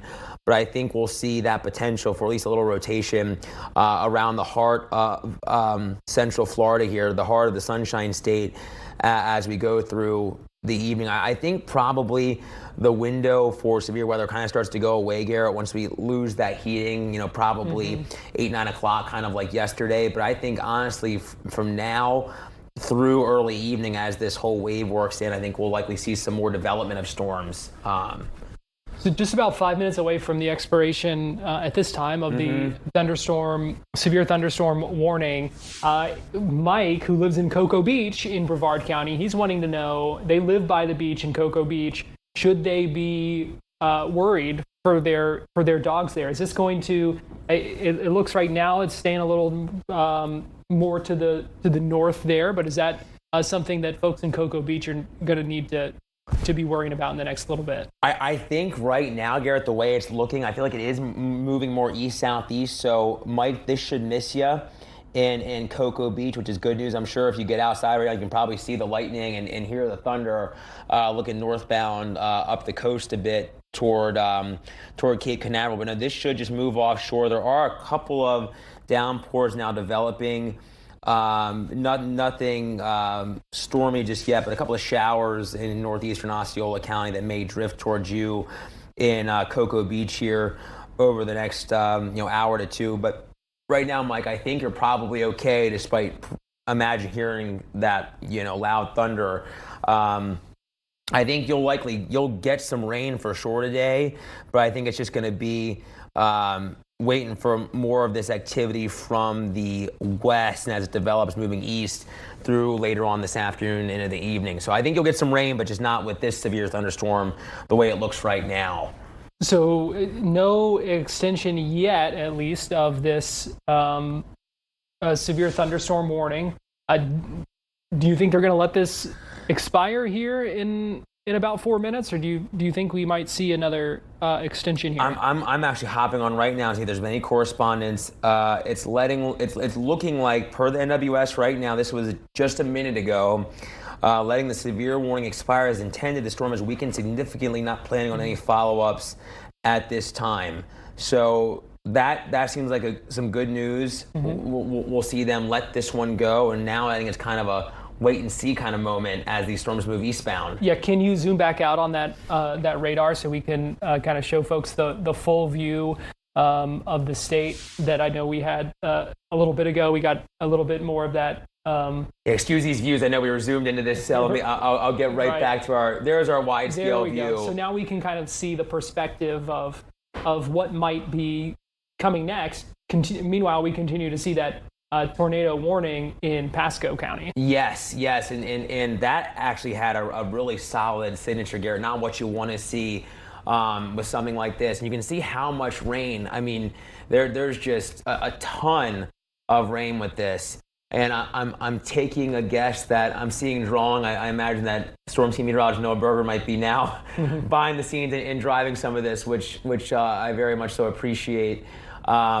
And now he's zooming into Pasco County, where there is that tornado warning, that rotation there that is moving on shore. So that just goes to show, I know I mentioned this a little bit ago, that there is a nice amount of wind energy in the atmosphere essentially across the peninsula. So any of this going to need to be monitored as we progress throughout the remainder of the afternoon. Already seeing, it looks like a couple of cells here popping up, Garrett, out ahead of this in northern Polk County, and even some of these showers that are across central Polk County and what's even in northern Osceola County, because there is still instability here that's with the heat and humidity we've seen. So I think any of this will need to be watched through the rest of the early afternoon into the evening commute time frame. So we're just about 90 seconds out to this expires. We'll kind of begin to wind down here as far as our severe weather coverage goes, but Sarah from Winter Garden with a really good question here, because we have seen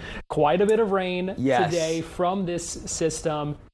We know we have been so dry, and we've talked about the drought, not just here, but across the entire state of Florida. Is this enough to end the drought? Sarah wants to know. I love the optimism on Sarah's behalf, Sarah. No, it's a great question, because we've been talking about this drought for so many months now, and sadly, we really need feet of rain. So it's going to take a lot of time to eat away at this. Once we really jump into the rainy season full throttle, when we could get a few inches of rain, depending on where you are, where you live, each afternoon, of course, that can start to eat away at this more earnestly. But right now, we need days like today, day after day, to really chip away at this thing, but at least it's going to mitigate. Because we've had such a big wildfire danger this spring season, Garrett. When it warms up, if the wind even remotely gets strong, but I do think that at least it's nice to see that we have more widespread rain, because so many people asked over the weekend. You said, storms. I'm like, I know, hit or miss, and it's a shame that people, obviously they want it, they need it, everything needs it around Central Florida right now. And so even if it's not enough to end the drought, it was still more widespread rain than we've kind of had in a while, and it's helpful. We know that. All right, so 2:15. Can we confirm that the warning has expired or is expiring here? It has officially been dropped from the radar now. Yeah. So I mean, if anyone, it's not a great day for boating, but if anyone's hitting the Atlantic Ocean and trying to boat, there's still going to be some gusty wind as this works off the Cape and heads eastbound. There is a marine warning for wind gusts still potentially up around probably 40 to 50 miles per hour, Garrett.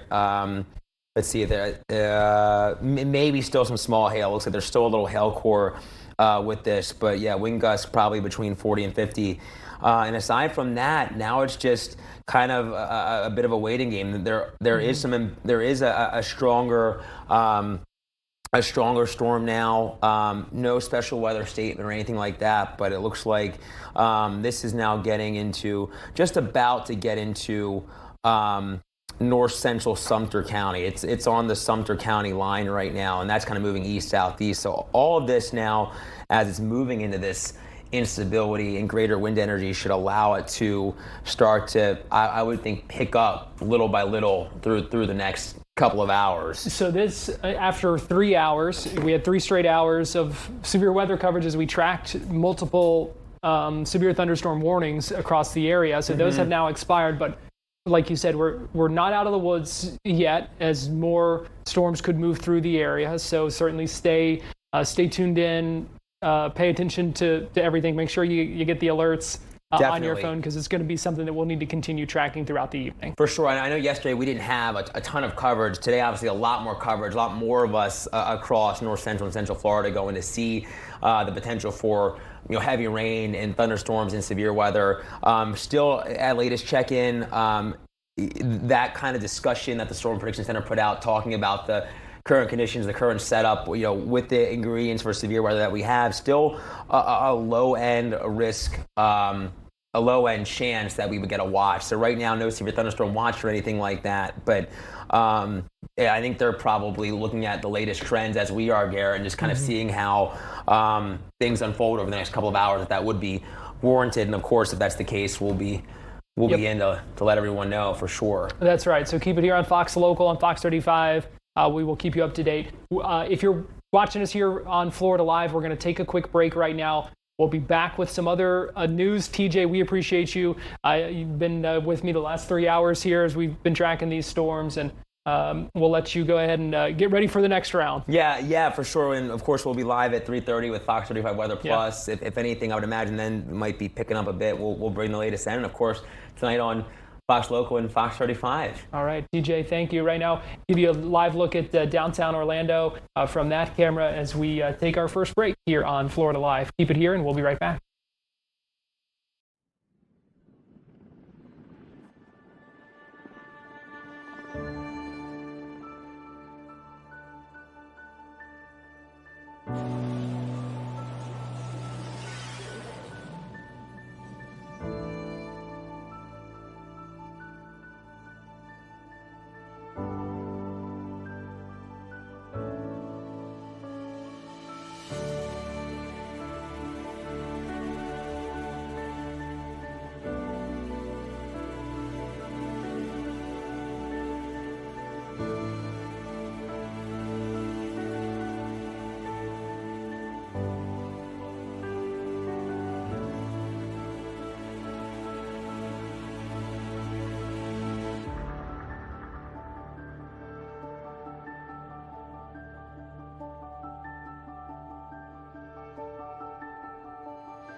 Welcome back into Florida Live. I'm Garrett Wymer, and thanks for joining us on this Tuesday afternoon, live on Fox Local and on Fox 35 TV. Time now for our Tampa Connection, where we take a look at some of the big stories in the Bay Area. And for that, we go to Fox 13 senior content producer Nancy Gay, who joins me live now. And Nancy, good afternoon.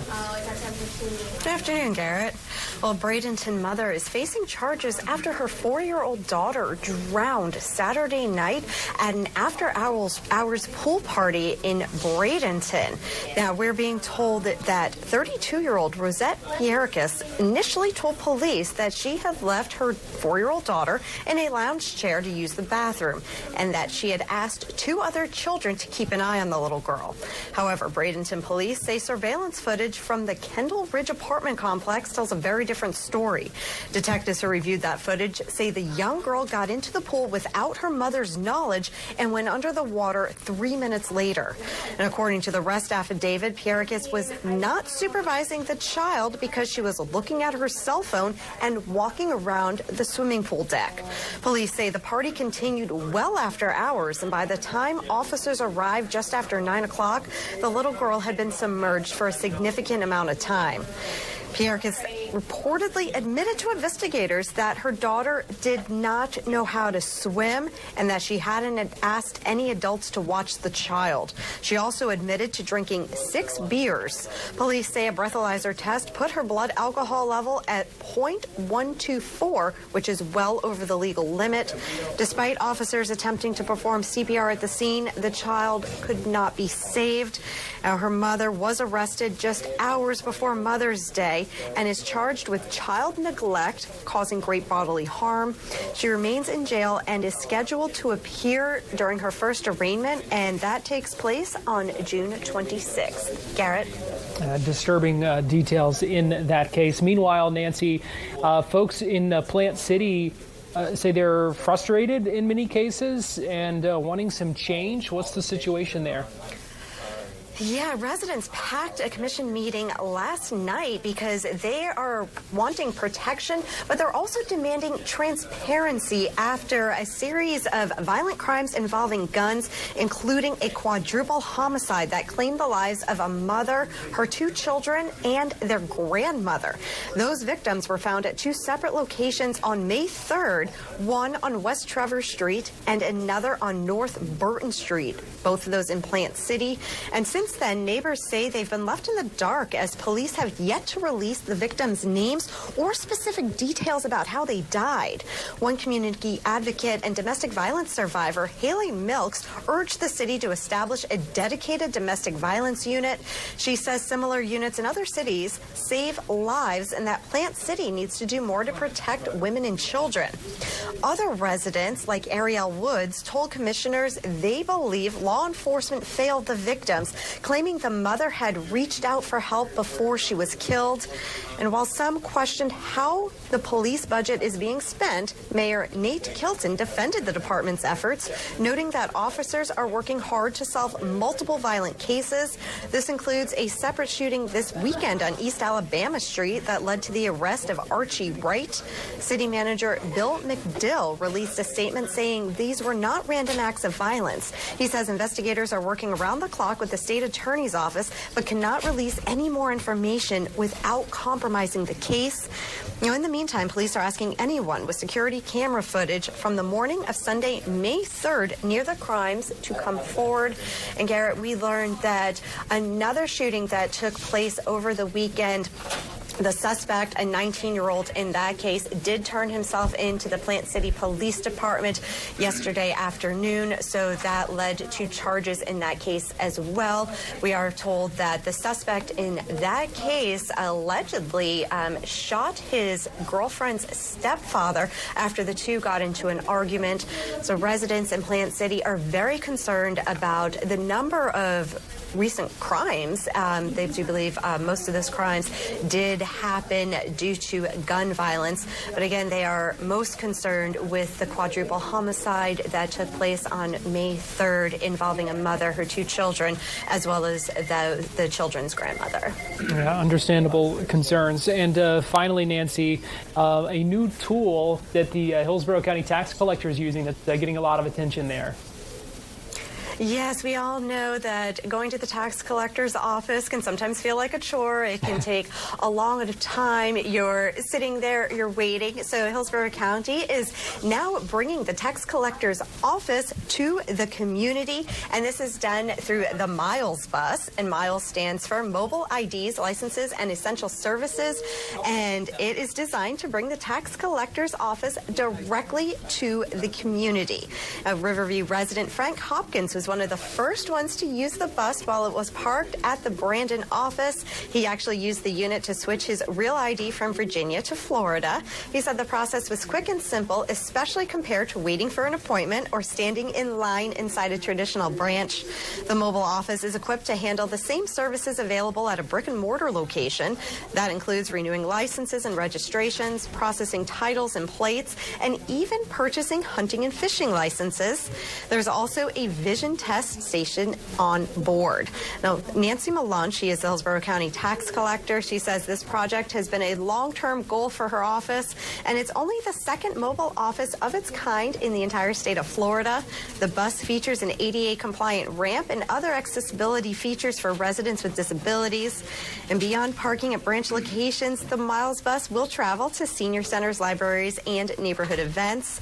It will also visit Hillsborough County jails to help people transition back into the community. Now, the cost of this mobile unit is about $380,000. However, Milan says that is a fraction of what it would cost to build a new office building. And the Miles bus officially hits the road this June. And Garrett, one of its first stops is going to be at Tampa General Hospital. All right. Fox 13 senior content producer Nancy Gay, we appreciate you joining us with our Tampa connection. Thank you. We're going to take a quick break, and we'll be right back.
Welcome back into Florida Live. I'm Garrett Wymer, and thanks for joining us on this Tuesday afternoon, live on Fox Local and on Fox 35 TV. A high-profile field hearing today for Democrats on the House Oversight Committee who were in Florida looking into the Epstein files and digging more into that ongoing investigation into his behavior. And so joining us live now is Kimberly Leonard, Politico reporter, author of the Florida Playbook newsletter that you can get delivered in your email inbox every morning. Kimberly, we appreciate you joining us today. I know you attended that field hearing there in Palm Beach County. That's right. I'm coming to you from Palm Beach today. I'm here at City Hall where they held the hearing with victims who talked about their frustrations regarding the Epstein files, the files that still have not been released, files that came out unredacted and ended up having victims' names in them. They talked about ways to improve on the Victim Crimes Act so that another future sex offender wouldn't receive the same type of sweetheart deal that Jeffrey Epstein got all those years ago. And it was really a very emotional morning. New folks that I hadn't seen, come up forward publicly before were speaking. And, a lot of it was talk about what Democrats would now do if they gain the House majority in November in terms of holding additional hearings and who they would call in and things like that. And so this was the Democratic members of the committee. Why not the full committee? What's the situation here? Yeah, well, everyone is technically invited, but this is what's known as a shadow hearing. Democrats don't have the majority in the House, so they hold, these sort of what are called almost informal hearings where they can set the agenda, right, for their hearing. They can decide who is invited. They can, sort of go at it alone. And so we had lawmakers come in from all over the U.S., a couple from Florida, though. Representative Frost was here, and so is Lois Frankel. This is, of course, her district where we are right now. And so, they really were pointing out some of the flaws with the way the files have been released. It was somewhat political, of course, given the nature of this whole thing. But it does seem like something, frankly, that, Republicans could have attended and learned from as well. Meanwhile, in Tallahassee, the start today of a special session on the budget. Where do things stand as that gets underway in our state capitol? Yeah, well, my understanding is that committee meetings are kicking off. Apparently lawmakers have agreed on some of these top line numbers, for what they'll spend overall and also what they'll spend in these kind of different categories, whether it's on, environmental issues, healthcare, et cetera. But they still have to sort of go through line by line and decide what is going to get funded, what might get cut, et cetera. And let's not forget Governor DeSantis still has the veto pen, so he can also make a big decision here. Look, it's a fraught time for the legislature. Speaker Perez, who leads the House, talked yesterday, actually, in West Palm Beach, where I am now, about some of the personality, cultural relationship differences that he has with Governor DeSantis and with Ben Albritton, the Senate president. And so, he said this is scheduled to go just a couple of weeks, but he said he could see it going over a month, depending on how the negotiations go. I don't think that's what any lawmaker in Tallahassee right now wants to hear. That is not at all what they want to hear. They still have an election coming up in November. This is a time of year, too, where people have a lot of personal things going on, right? This is when kids start to graduate. This is when, summer vacation soon starts to kick off, things like that. The legislature is only part-time, so they do have jobs to get back to. So, yes, this is not what folks want, but this is the cards that they're all being dealt because of the ongoing tensions that they've had. Well, let's talk about the governor's race here. We know that the candidates have been crisscrossing the state. Byron Donalds was down in South Florida over the weekend, courting one group of voters that could especially be important to his hopes for election as Florida's next governor. That's right. So I attended the kickoff, the Latinos for Byron kickoff event that was held in Hialeah on Friday. Now, Hialeah is the city in the U.S. with the largest concentration of Cuban Americans in the whole country. And so Donalds was really making a statement by doing that, right? We know that Cuban Americans in that part of the country are very Republican, but we also know that there's a lot of trepidation right now about what might happen in Cuba Cuba regarding, a possible takeover, possible economic changes, other kinds of deals to get the regime out of power. And so there is some consternation about it. I would still say that community remains pretty steadfastly, supportive of Trump, who has endorsed Donald's. But I spoke to the mayor of Hialeah, and he told me that he thought the community would be very disappointed and that he thought it would affect voting if nothing were to be achieved in Cuba by the time of the midterms come around. One of the other things, Kimberly, that we have been watching is the status of alligator Alcatraz, which has been interesting to kind of follow and hear from the governor, Governor DeSantis, talking about this as well. It sounds like things could be winding down there in the coming weeks. Yeah, that definitely seems like what is going. I've visited, I haven't been inside Alligator Alcatraz, but I've visited the area. Everything that goes on there has to come in and out, right? It's not your typical kind of prison facility.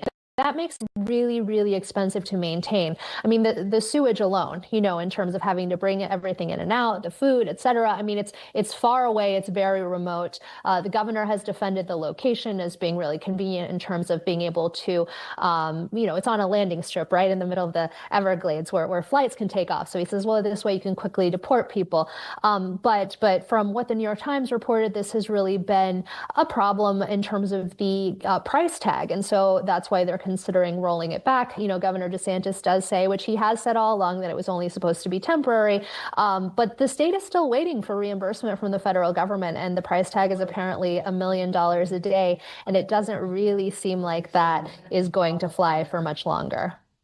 All right. What's next in Florida politics, Kimberly? What are you watching for? What should we be watching for? Well, actually, I'm going to be heading to Congressional District 20 later today. There's a lot of tension about, who might run in that district, what it's going to look like. So that's something I'm watching very closely.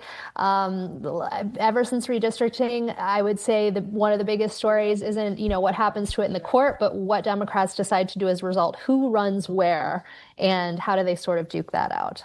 Yeah, the domino effect across all those redrawn districts. It's going to be interesting to watch. Has already been interesting to watch, and I think it's only going to get crazier from here.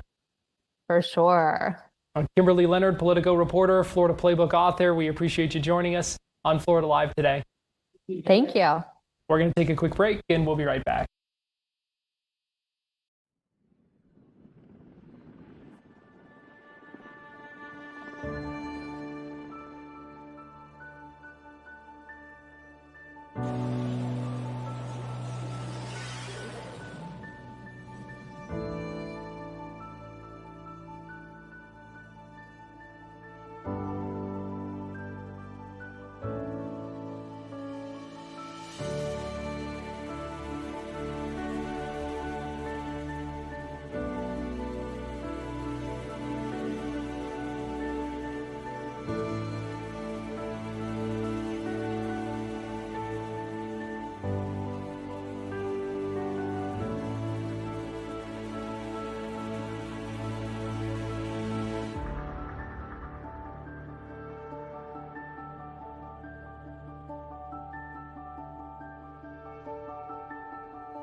Welcome back into Florida Live. I'm Garrett Wymer. Good to see you on this Tuesday afternoon.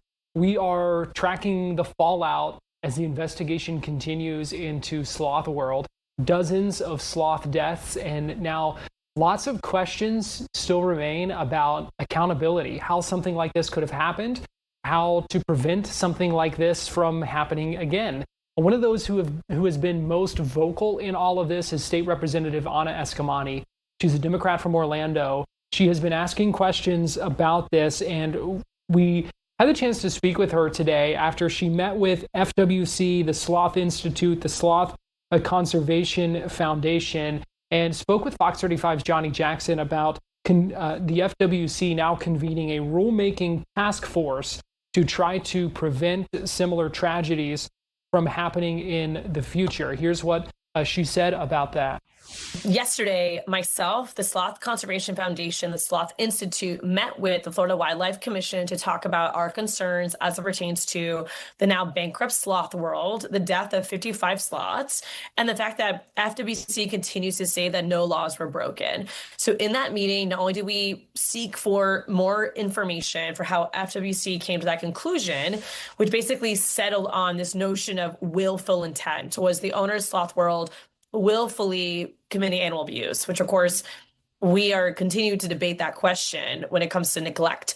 However, what FWC did commit to in our conversation was to launch a task force to reevaluate the rules as it pertains to sloths and to essentially create an avenue where this tragedy would not happen again. And so the task force is still being created. Nothing's being created yet. And of course, we did request that the Sloth Conservation Foundation and the Sloth Institute serve in that task force. So we're going to be very aggressive in ensuring that we have this structure in place with the hope of providing suggested rulemaking no later than the December FWC meeting. So our two timelines is the upcoming August FWC meeting and the December FWC meeting, because rulemaking requires public comment. It requires a vote by the commission. And so we want to make sure we do this right and we do this well by operating within those specific timelines. What are the challenges with working with these timelines? Because we're talking about public comment that's, three months away, potentially 6 months before we could see any kind of resolution here. Yeah, I mean, this is why we need the criminal probe to continue, and we need some path of accountability to those that led to the death of 35 sloths. So that criminal probe needs to continue. When it comes to the timeline, I'm worried that I want to see an August proposal, but I do feel like with public commentary being a necessary part of this process statutorily, and the need for that community feedback and input, December is probably more realistic. But either way, this means that before 2026 is over, we will have accomplished a major policy win in preventing sloths from ever having to experience this type of tragedy, and to also protect our tourism ecosystem so that we don't create a gap where individuals can profit off human entertainment at the cost of the animal's life. And so I'm very hopeful that we'll be able to accomplish this policy goal, but it is going to have to be very meticulous, very intentional. Whenever you engage with wildlife permits, it opens up a lot of other conversations. So we really are going to be focused on sensitive species like sloths and not other animals. And what has the response been like from some of your other lawmakers? I know Congressman Frost at the federal level has been very supportive and very, in on this pursuit. What's it been like at the state level? Yeah, great question. The response has been very positive in the sense that people want to help. We've already engaged with Republican and Democratic state lawmakers, state agency leaders, alongside Republican and Democrat members of Congress. So this really has been a bipartisan effort, which I'm so grateful for. And I continue to be optimistic that with that type of coalition, we'll be able to not only pursue immediate accountability for the now bankrupt sloth world, but also long-term policy change. And when we talk about accountability, what does accountability look like, at least from your perspective? Well, accountability in the short term looks like criminal charges. I mean, I believe so firmly that this individual was irresponsible with the caretaking of dozens of sloths, and the fact that there has been not even a penalty associated with it, like a financial penalty associated with it, it's just unbelievable. And so I'm very hopeful that with additional investigators engaged on this matter, we'll be able to get to some results. I mean, what I learned from FWC is that their investigators are not animal welfare experts in the sense of veterinary medicine. They're looking for basic regulatory criteria to be met, i.e. cage sizes. And then they're also looking to see if the animal seems healthy, if there's clean water and food next to them. But they're really not experts on the ins and outs of every type of animal health issue. And sloths are just so sensitive and don't have a flight or fight mechanism. They are internalizing their illnesses. And it's only a handful of scientists in the United States who understand sloth biology. And so this is why we really are suggesting a sensitive species approach.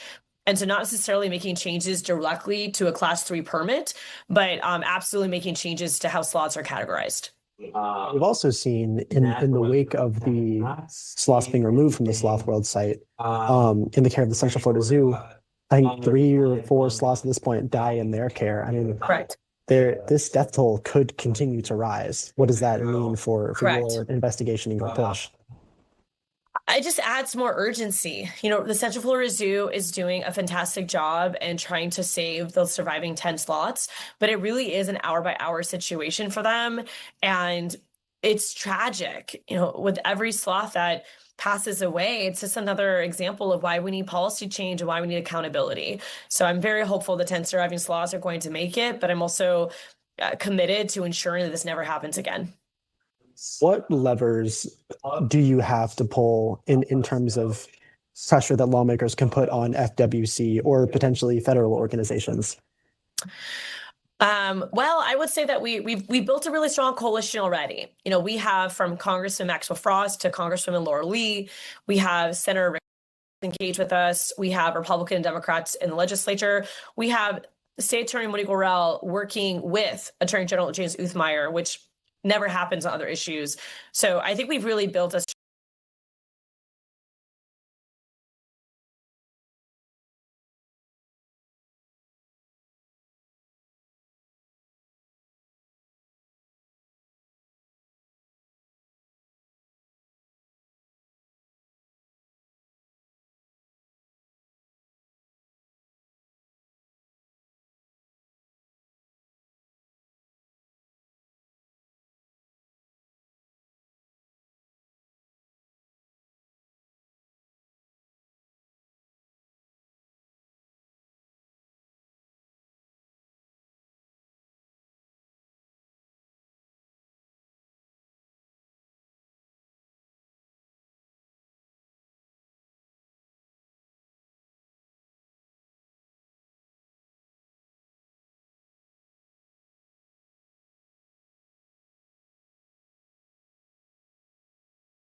watching Fox 35 News Plus, streaming on Fox Local.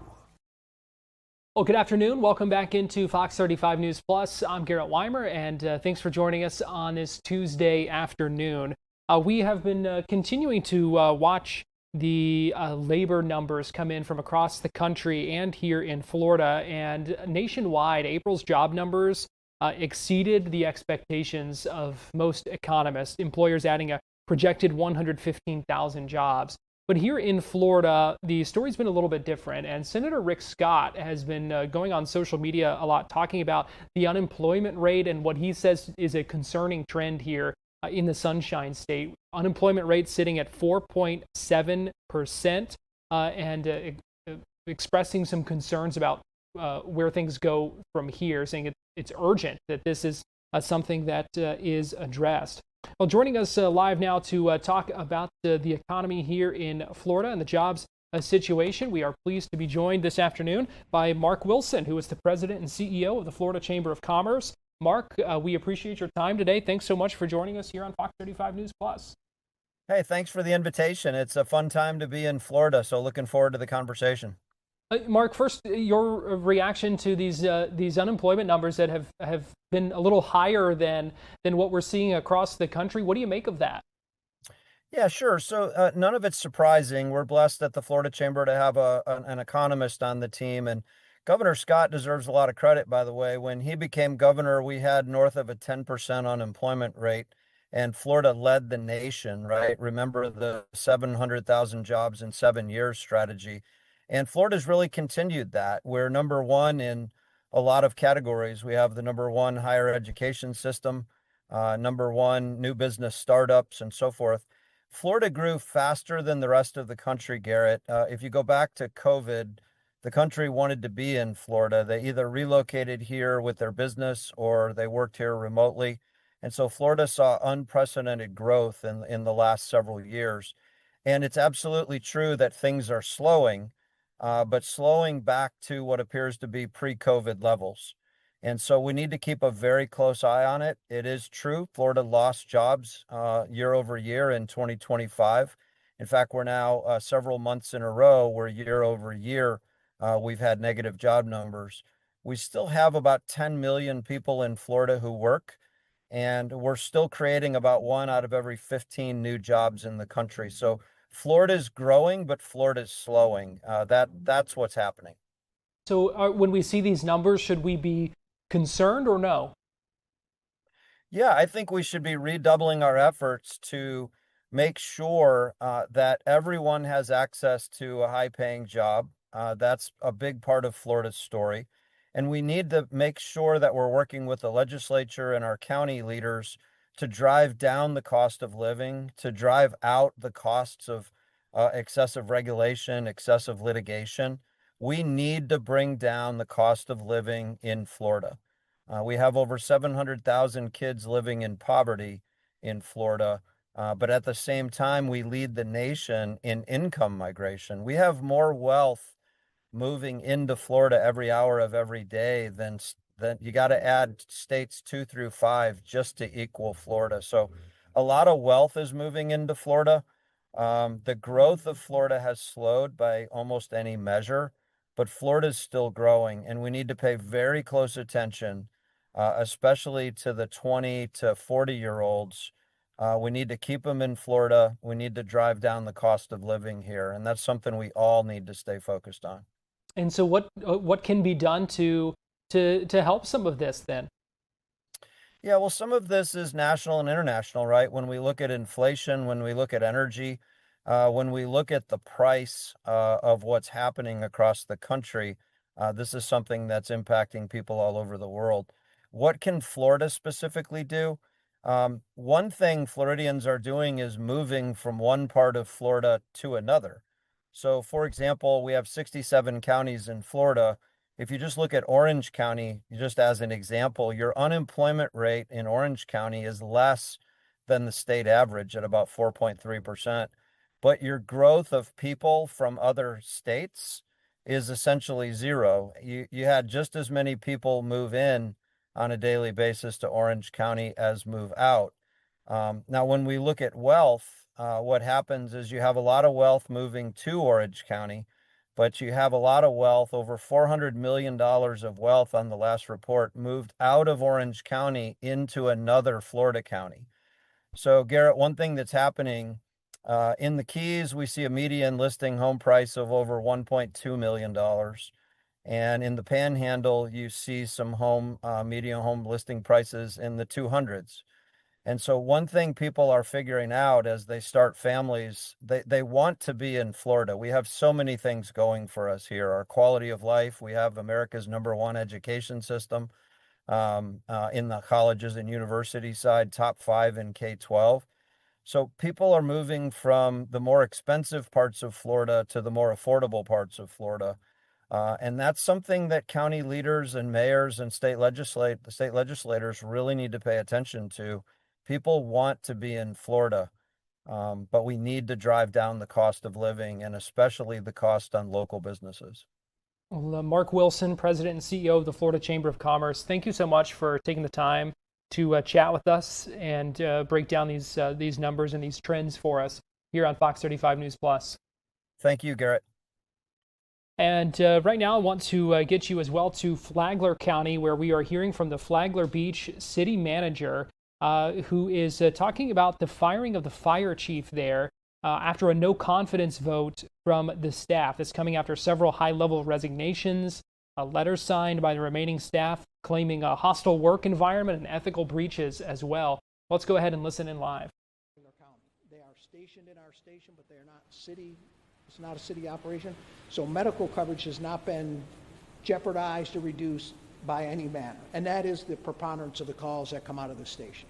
Has it affected response times at all?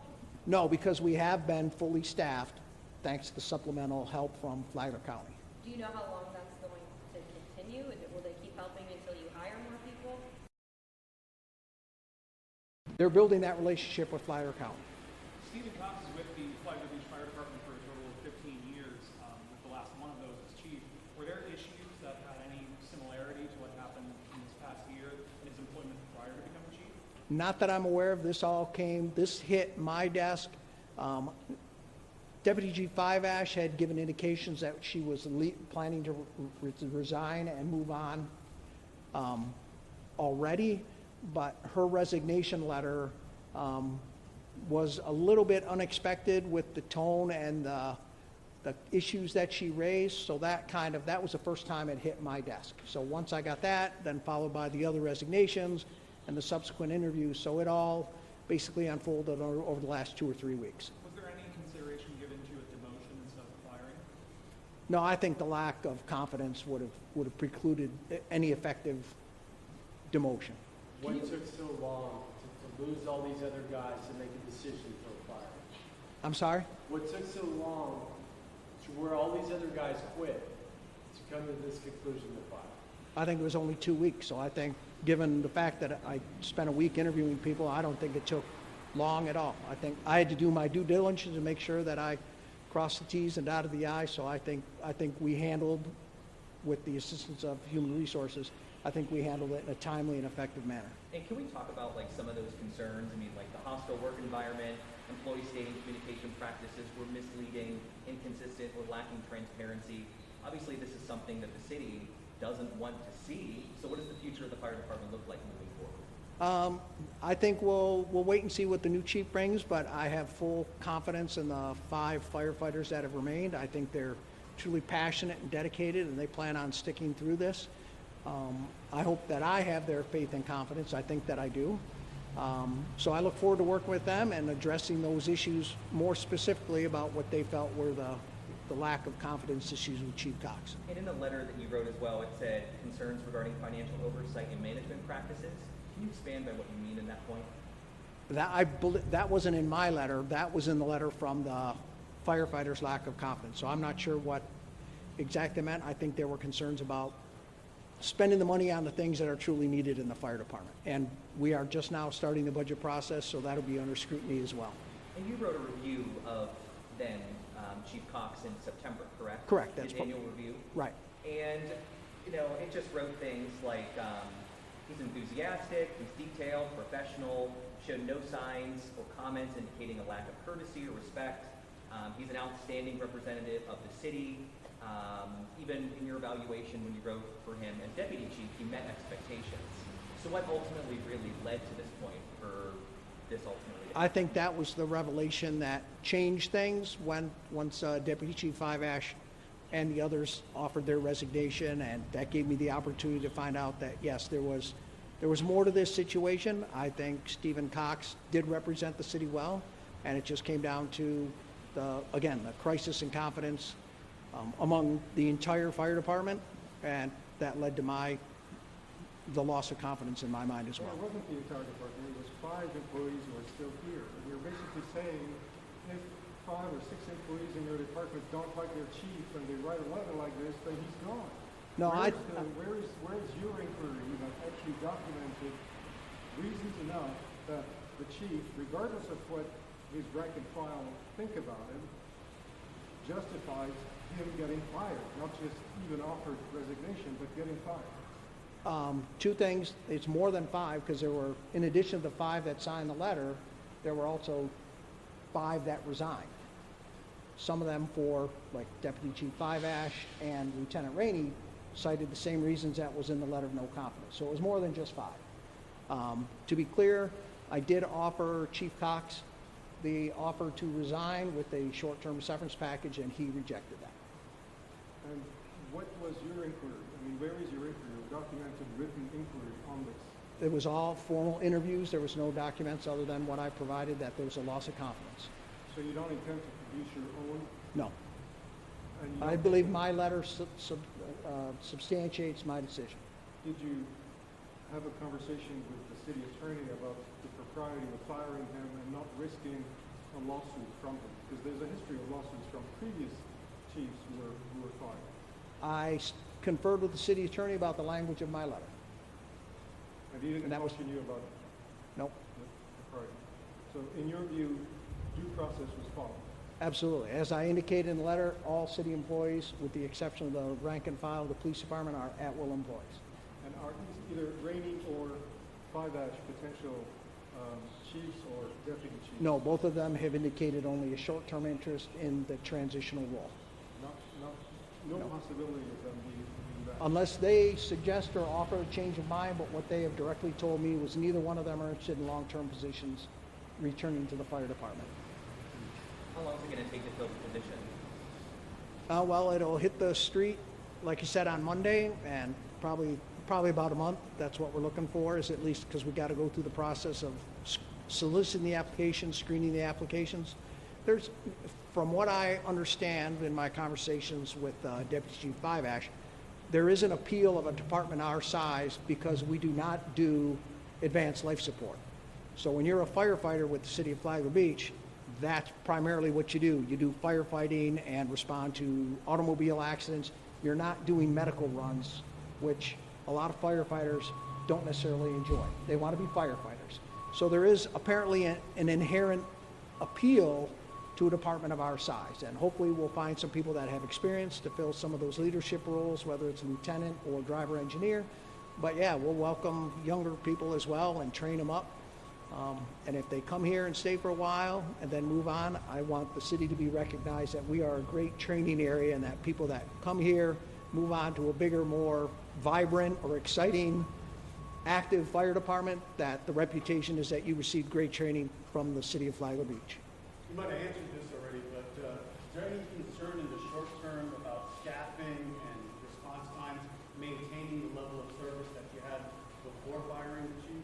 No, again, I think thanks to the support from Flagler County Fire Department, they're providing supplemental staff for us on an as-needed basis. And nothing Cox did was criminal, correct? I'm sorry? Absolutely not. I really want to make that clear, that there was no violations of personnel policy or criminal, absolutely not criminal. So. You might have answered this a little hard to hear. Was there anything specific, one thing that you can point to was that moment where you said, this has to be done, we have to fire Chief Cox? After talking with every single member of the fire department, with the exception of one who talked to the HR director, the message was consistently across the board for all of them, and that's where I felt that if I didn't take this action, I ran the serious risk that I would lose the remaining 5 firefighters. And as far as the staffing, is it guaranteed that the firefighters that resigned are coming back? At this point, although I've had conversation, they are welcome to come back, but I have not heard any indications that they intend to return. Can you talk about consolidation with the county? Because Patino had conversations with the city just between administrators. Had she had conversation with you before she moved on about consolidation? And is there any interest in consolidation? I will speak solely as a city manager and not on behalf of the city commission, but I do not support consolidation of either the city police department or the city fire department with Palm Coast or Flagler County. And considering, the constraints that you're getting from Tallahassee with funding and tax changes that may be coming, why not? Because and I can use the example of the city was working with Flagler County for IT services, and once you go down that path, if we merge with Flagler County and we get rid of all of our equipment, we are at their mercy for what they decide they want to charge us for future years. We can't suddenly create a new fire department if Flagler County decides to triple, quadruple, quintuple the fee in the coming years. We are in control of our fire department. And again, that's me. If the city commission wants to go a different path, I will actively and aggressively pursue whatever direction they want to go. But what sort of raises are you proposing for the department in the coming budget? That is a question. We typically add a cost of living to a merit raise. So we're talking right now based upon the April cost of living, we're looking at 5%, but I believe that will be, that's all going to be under review because I think our firefighters, based upon some of the data that we looked at, is underpaid. I've already bumped the 2 most junior employees, Mr. Malak and Mr. Strickland. I think they were in the mid-40s. Effective last Monday, I raised their pay to $50,000. In the absence of documentation behind your decision, aside from the letter of no confidence in the employees and your letter explaining your decision, can you point to any specific actions from Chief Cox that created the hostile work environment or specific failures of mismanagement that led to your decision so that the residents have a clear understanding of what led to this? My discussions with the line staff. I have full faith and confidence and trust in what they do. I've built relationships with every single one of them, especially Lieutenant Rainey and Lieutenant Evans, over the 3 years that I've been here. So I had, when the message was consistent across all employees, that was the moment that I came to my realization that, yeah, there's a loss of confidence by Chief Cox, by all the line staff.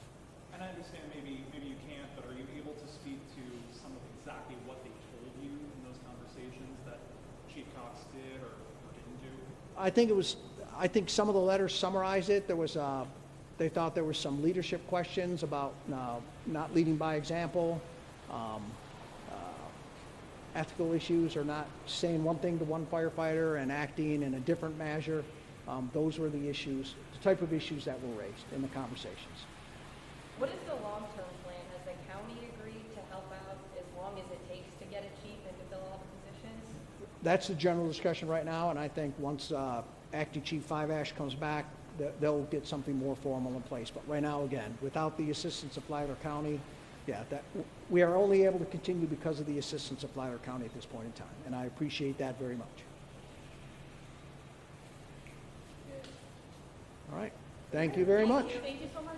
A lot of restaurants for you to enjoy, although I know a lot of you have 4 o'clock deadlines. Yeah. We've already been to them, don't worry. Yes. Thank you very much. Thank you. Thanks for making time for us. Thank you. Good seeing many of you again. Yes. Flagler Beach City Manager speaking about the decision to fire the fire chief there. We are getting ready to take a quick break here on Fox 35 News Plus. We have more to get to in the next little bit. I also want to let you know that coming up at 3:30, you'll be able to watch Governor Ron DeSantis speaking in Loxahatchee down in Palm Beach County. That is a news conference scheduled for 3:30. We will have that for you on our Fox 35 Orlando YouTube channel, because right here on Fox Local, we'll be back with the Storm Team and Fox 35 Weather Plus. So In about 10 minutes, you'll be able to hear from Governor DeSantis on our YouTube page. Right now, we're going to take a quick break, and we'll be right back.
You're watching Fox 35 News Plus, streaming on Fox Local. Welcome back into Fox 35 News Plus. It's been a busy day on Capitol Hill. Secretary Pete Hegseth testifying earlier in front of a budget committee. Now FBI Director Kash Patel testifying in front of another budget committee on the Senate side where he's answering questions. Let's go ahead and listen in right now. These hearings can sometimes be somewhat tense. Go ahead and listen in live on Capitol Hill right now as he is questioned by Senator Patty Murray. Live right now. Deep concern to me. Thank you, Mr. Chairman. Thank you. Senator Fisher. Thank you, Mr. Chairman, and thank you, gentlemen, for being here today. I'd like to begin with the agency that you lead, Director Patel. Over the past decade or so, the FBI has come under intense and justified scrutiny for perceived and actual misuse of agency personnel and resources for political objectives. Director Patel, what steps have you taken to refocus the Bureau to its core missions of counterterrorism and counterintelligence on federal law enforcement and on criminal justice? Thank you, Senator. I think the weaponization of law enforcement that you spoke of was caused by the centralization of the FBI in the National Capital Region. What I mean by that is, before I got in the seat, over 1/3 of the entire FBI workforce was located in the National Capital Region. When I got here, I put 1,000 agents into the field permanently. Every single state got more agents than they've ever had. Behind that, I sent 300 intelligence analysts into the field permanently. Behind that, I sent 500 support staff and program managers into the field permanently. And that's only CONUS. We've also expanded our overseas footprint. So decentralizing the bureaucracy of Washington, removing the red tape in the bureaucracy, putting agents in the field in Nebraska and everywhere else is how we're getting the mission done. And no one at this FBI is allowed to politicize or weaponize law enforcement. If you do, you don't get to work there anymore. Thank you. We all know that our country faces mounting and increasingly complex threats to our homeland from foreign adversaries and domestic operatives who are acting on behalf of these malign foreign interests. These adversaries have seized on several recent global conflicts to try and undermine America's geopolitical interests by sowing fear and dissension here at home. The FBI is tasked with investigating foreign and domestic threats to the United States. Director, can you tell us, how is the Bureau coordinating with other federal, state, and local law enforcement agencies, other members of the intelligence community, and the military to monitor and mitigate threats to our homeland? What we've done specifically with the Homeland Security Task Force in 59 separate locations is bring in every single agency into one roof and centralize the collected intelligence that they all piece together with their state and local partners. That's critical to the mission set. We've also done things like stand up the C4, the Counter Coordination Fusion Cell in Southwest Arizona, specifically targeting the drug trade with embedded DOD on a DOD facility, on DOW facility. So we're leveraging all capabilities across the board. Our CI and CT work could not be stronger. We have 2,000 terrorism cases at the FBI. Our CI work has expanded, not gone down. As I've said, we've arrested 44% more espionage actors from China, Russia, and the DPRK and Iran alone. And we're doing that because the interagency, including the intel community, is finally providing us with ways to turn information and intel into evidence that we can use in a court of law. Thank you, Director, and please thank the members of the FBI for me as well. Administrator Cole, from the Chinese precursor chemicals to the cartel-facilitated cross-border smuggling efforts, the global supply chain undergirding that illicit drug trade has posed a serious challenge for federal law enforcement. And the DEA and other federal agencies have made outstanding progress in exposing and disrupting various aspects of this often opaque and disturbingly well-resourced network. Administrator, I was on a codel with the chairman of this subcommittee in China, and the precursors to fentanyl is something that we brought up to various officials in the Chinese government. Have you seen a change in the illicit drug trade in recent years, and especially with your time at the agencies? What are we seeing on the ground? At the ground level, the teams are working extremely well, not only in China under the ambassador's leadership, but as we continue to target the Mexican cartels, Sinaloa and CGNG, that receive the precursor chemicals. We need to make sure that we keep an eye on the northern border as well.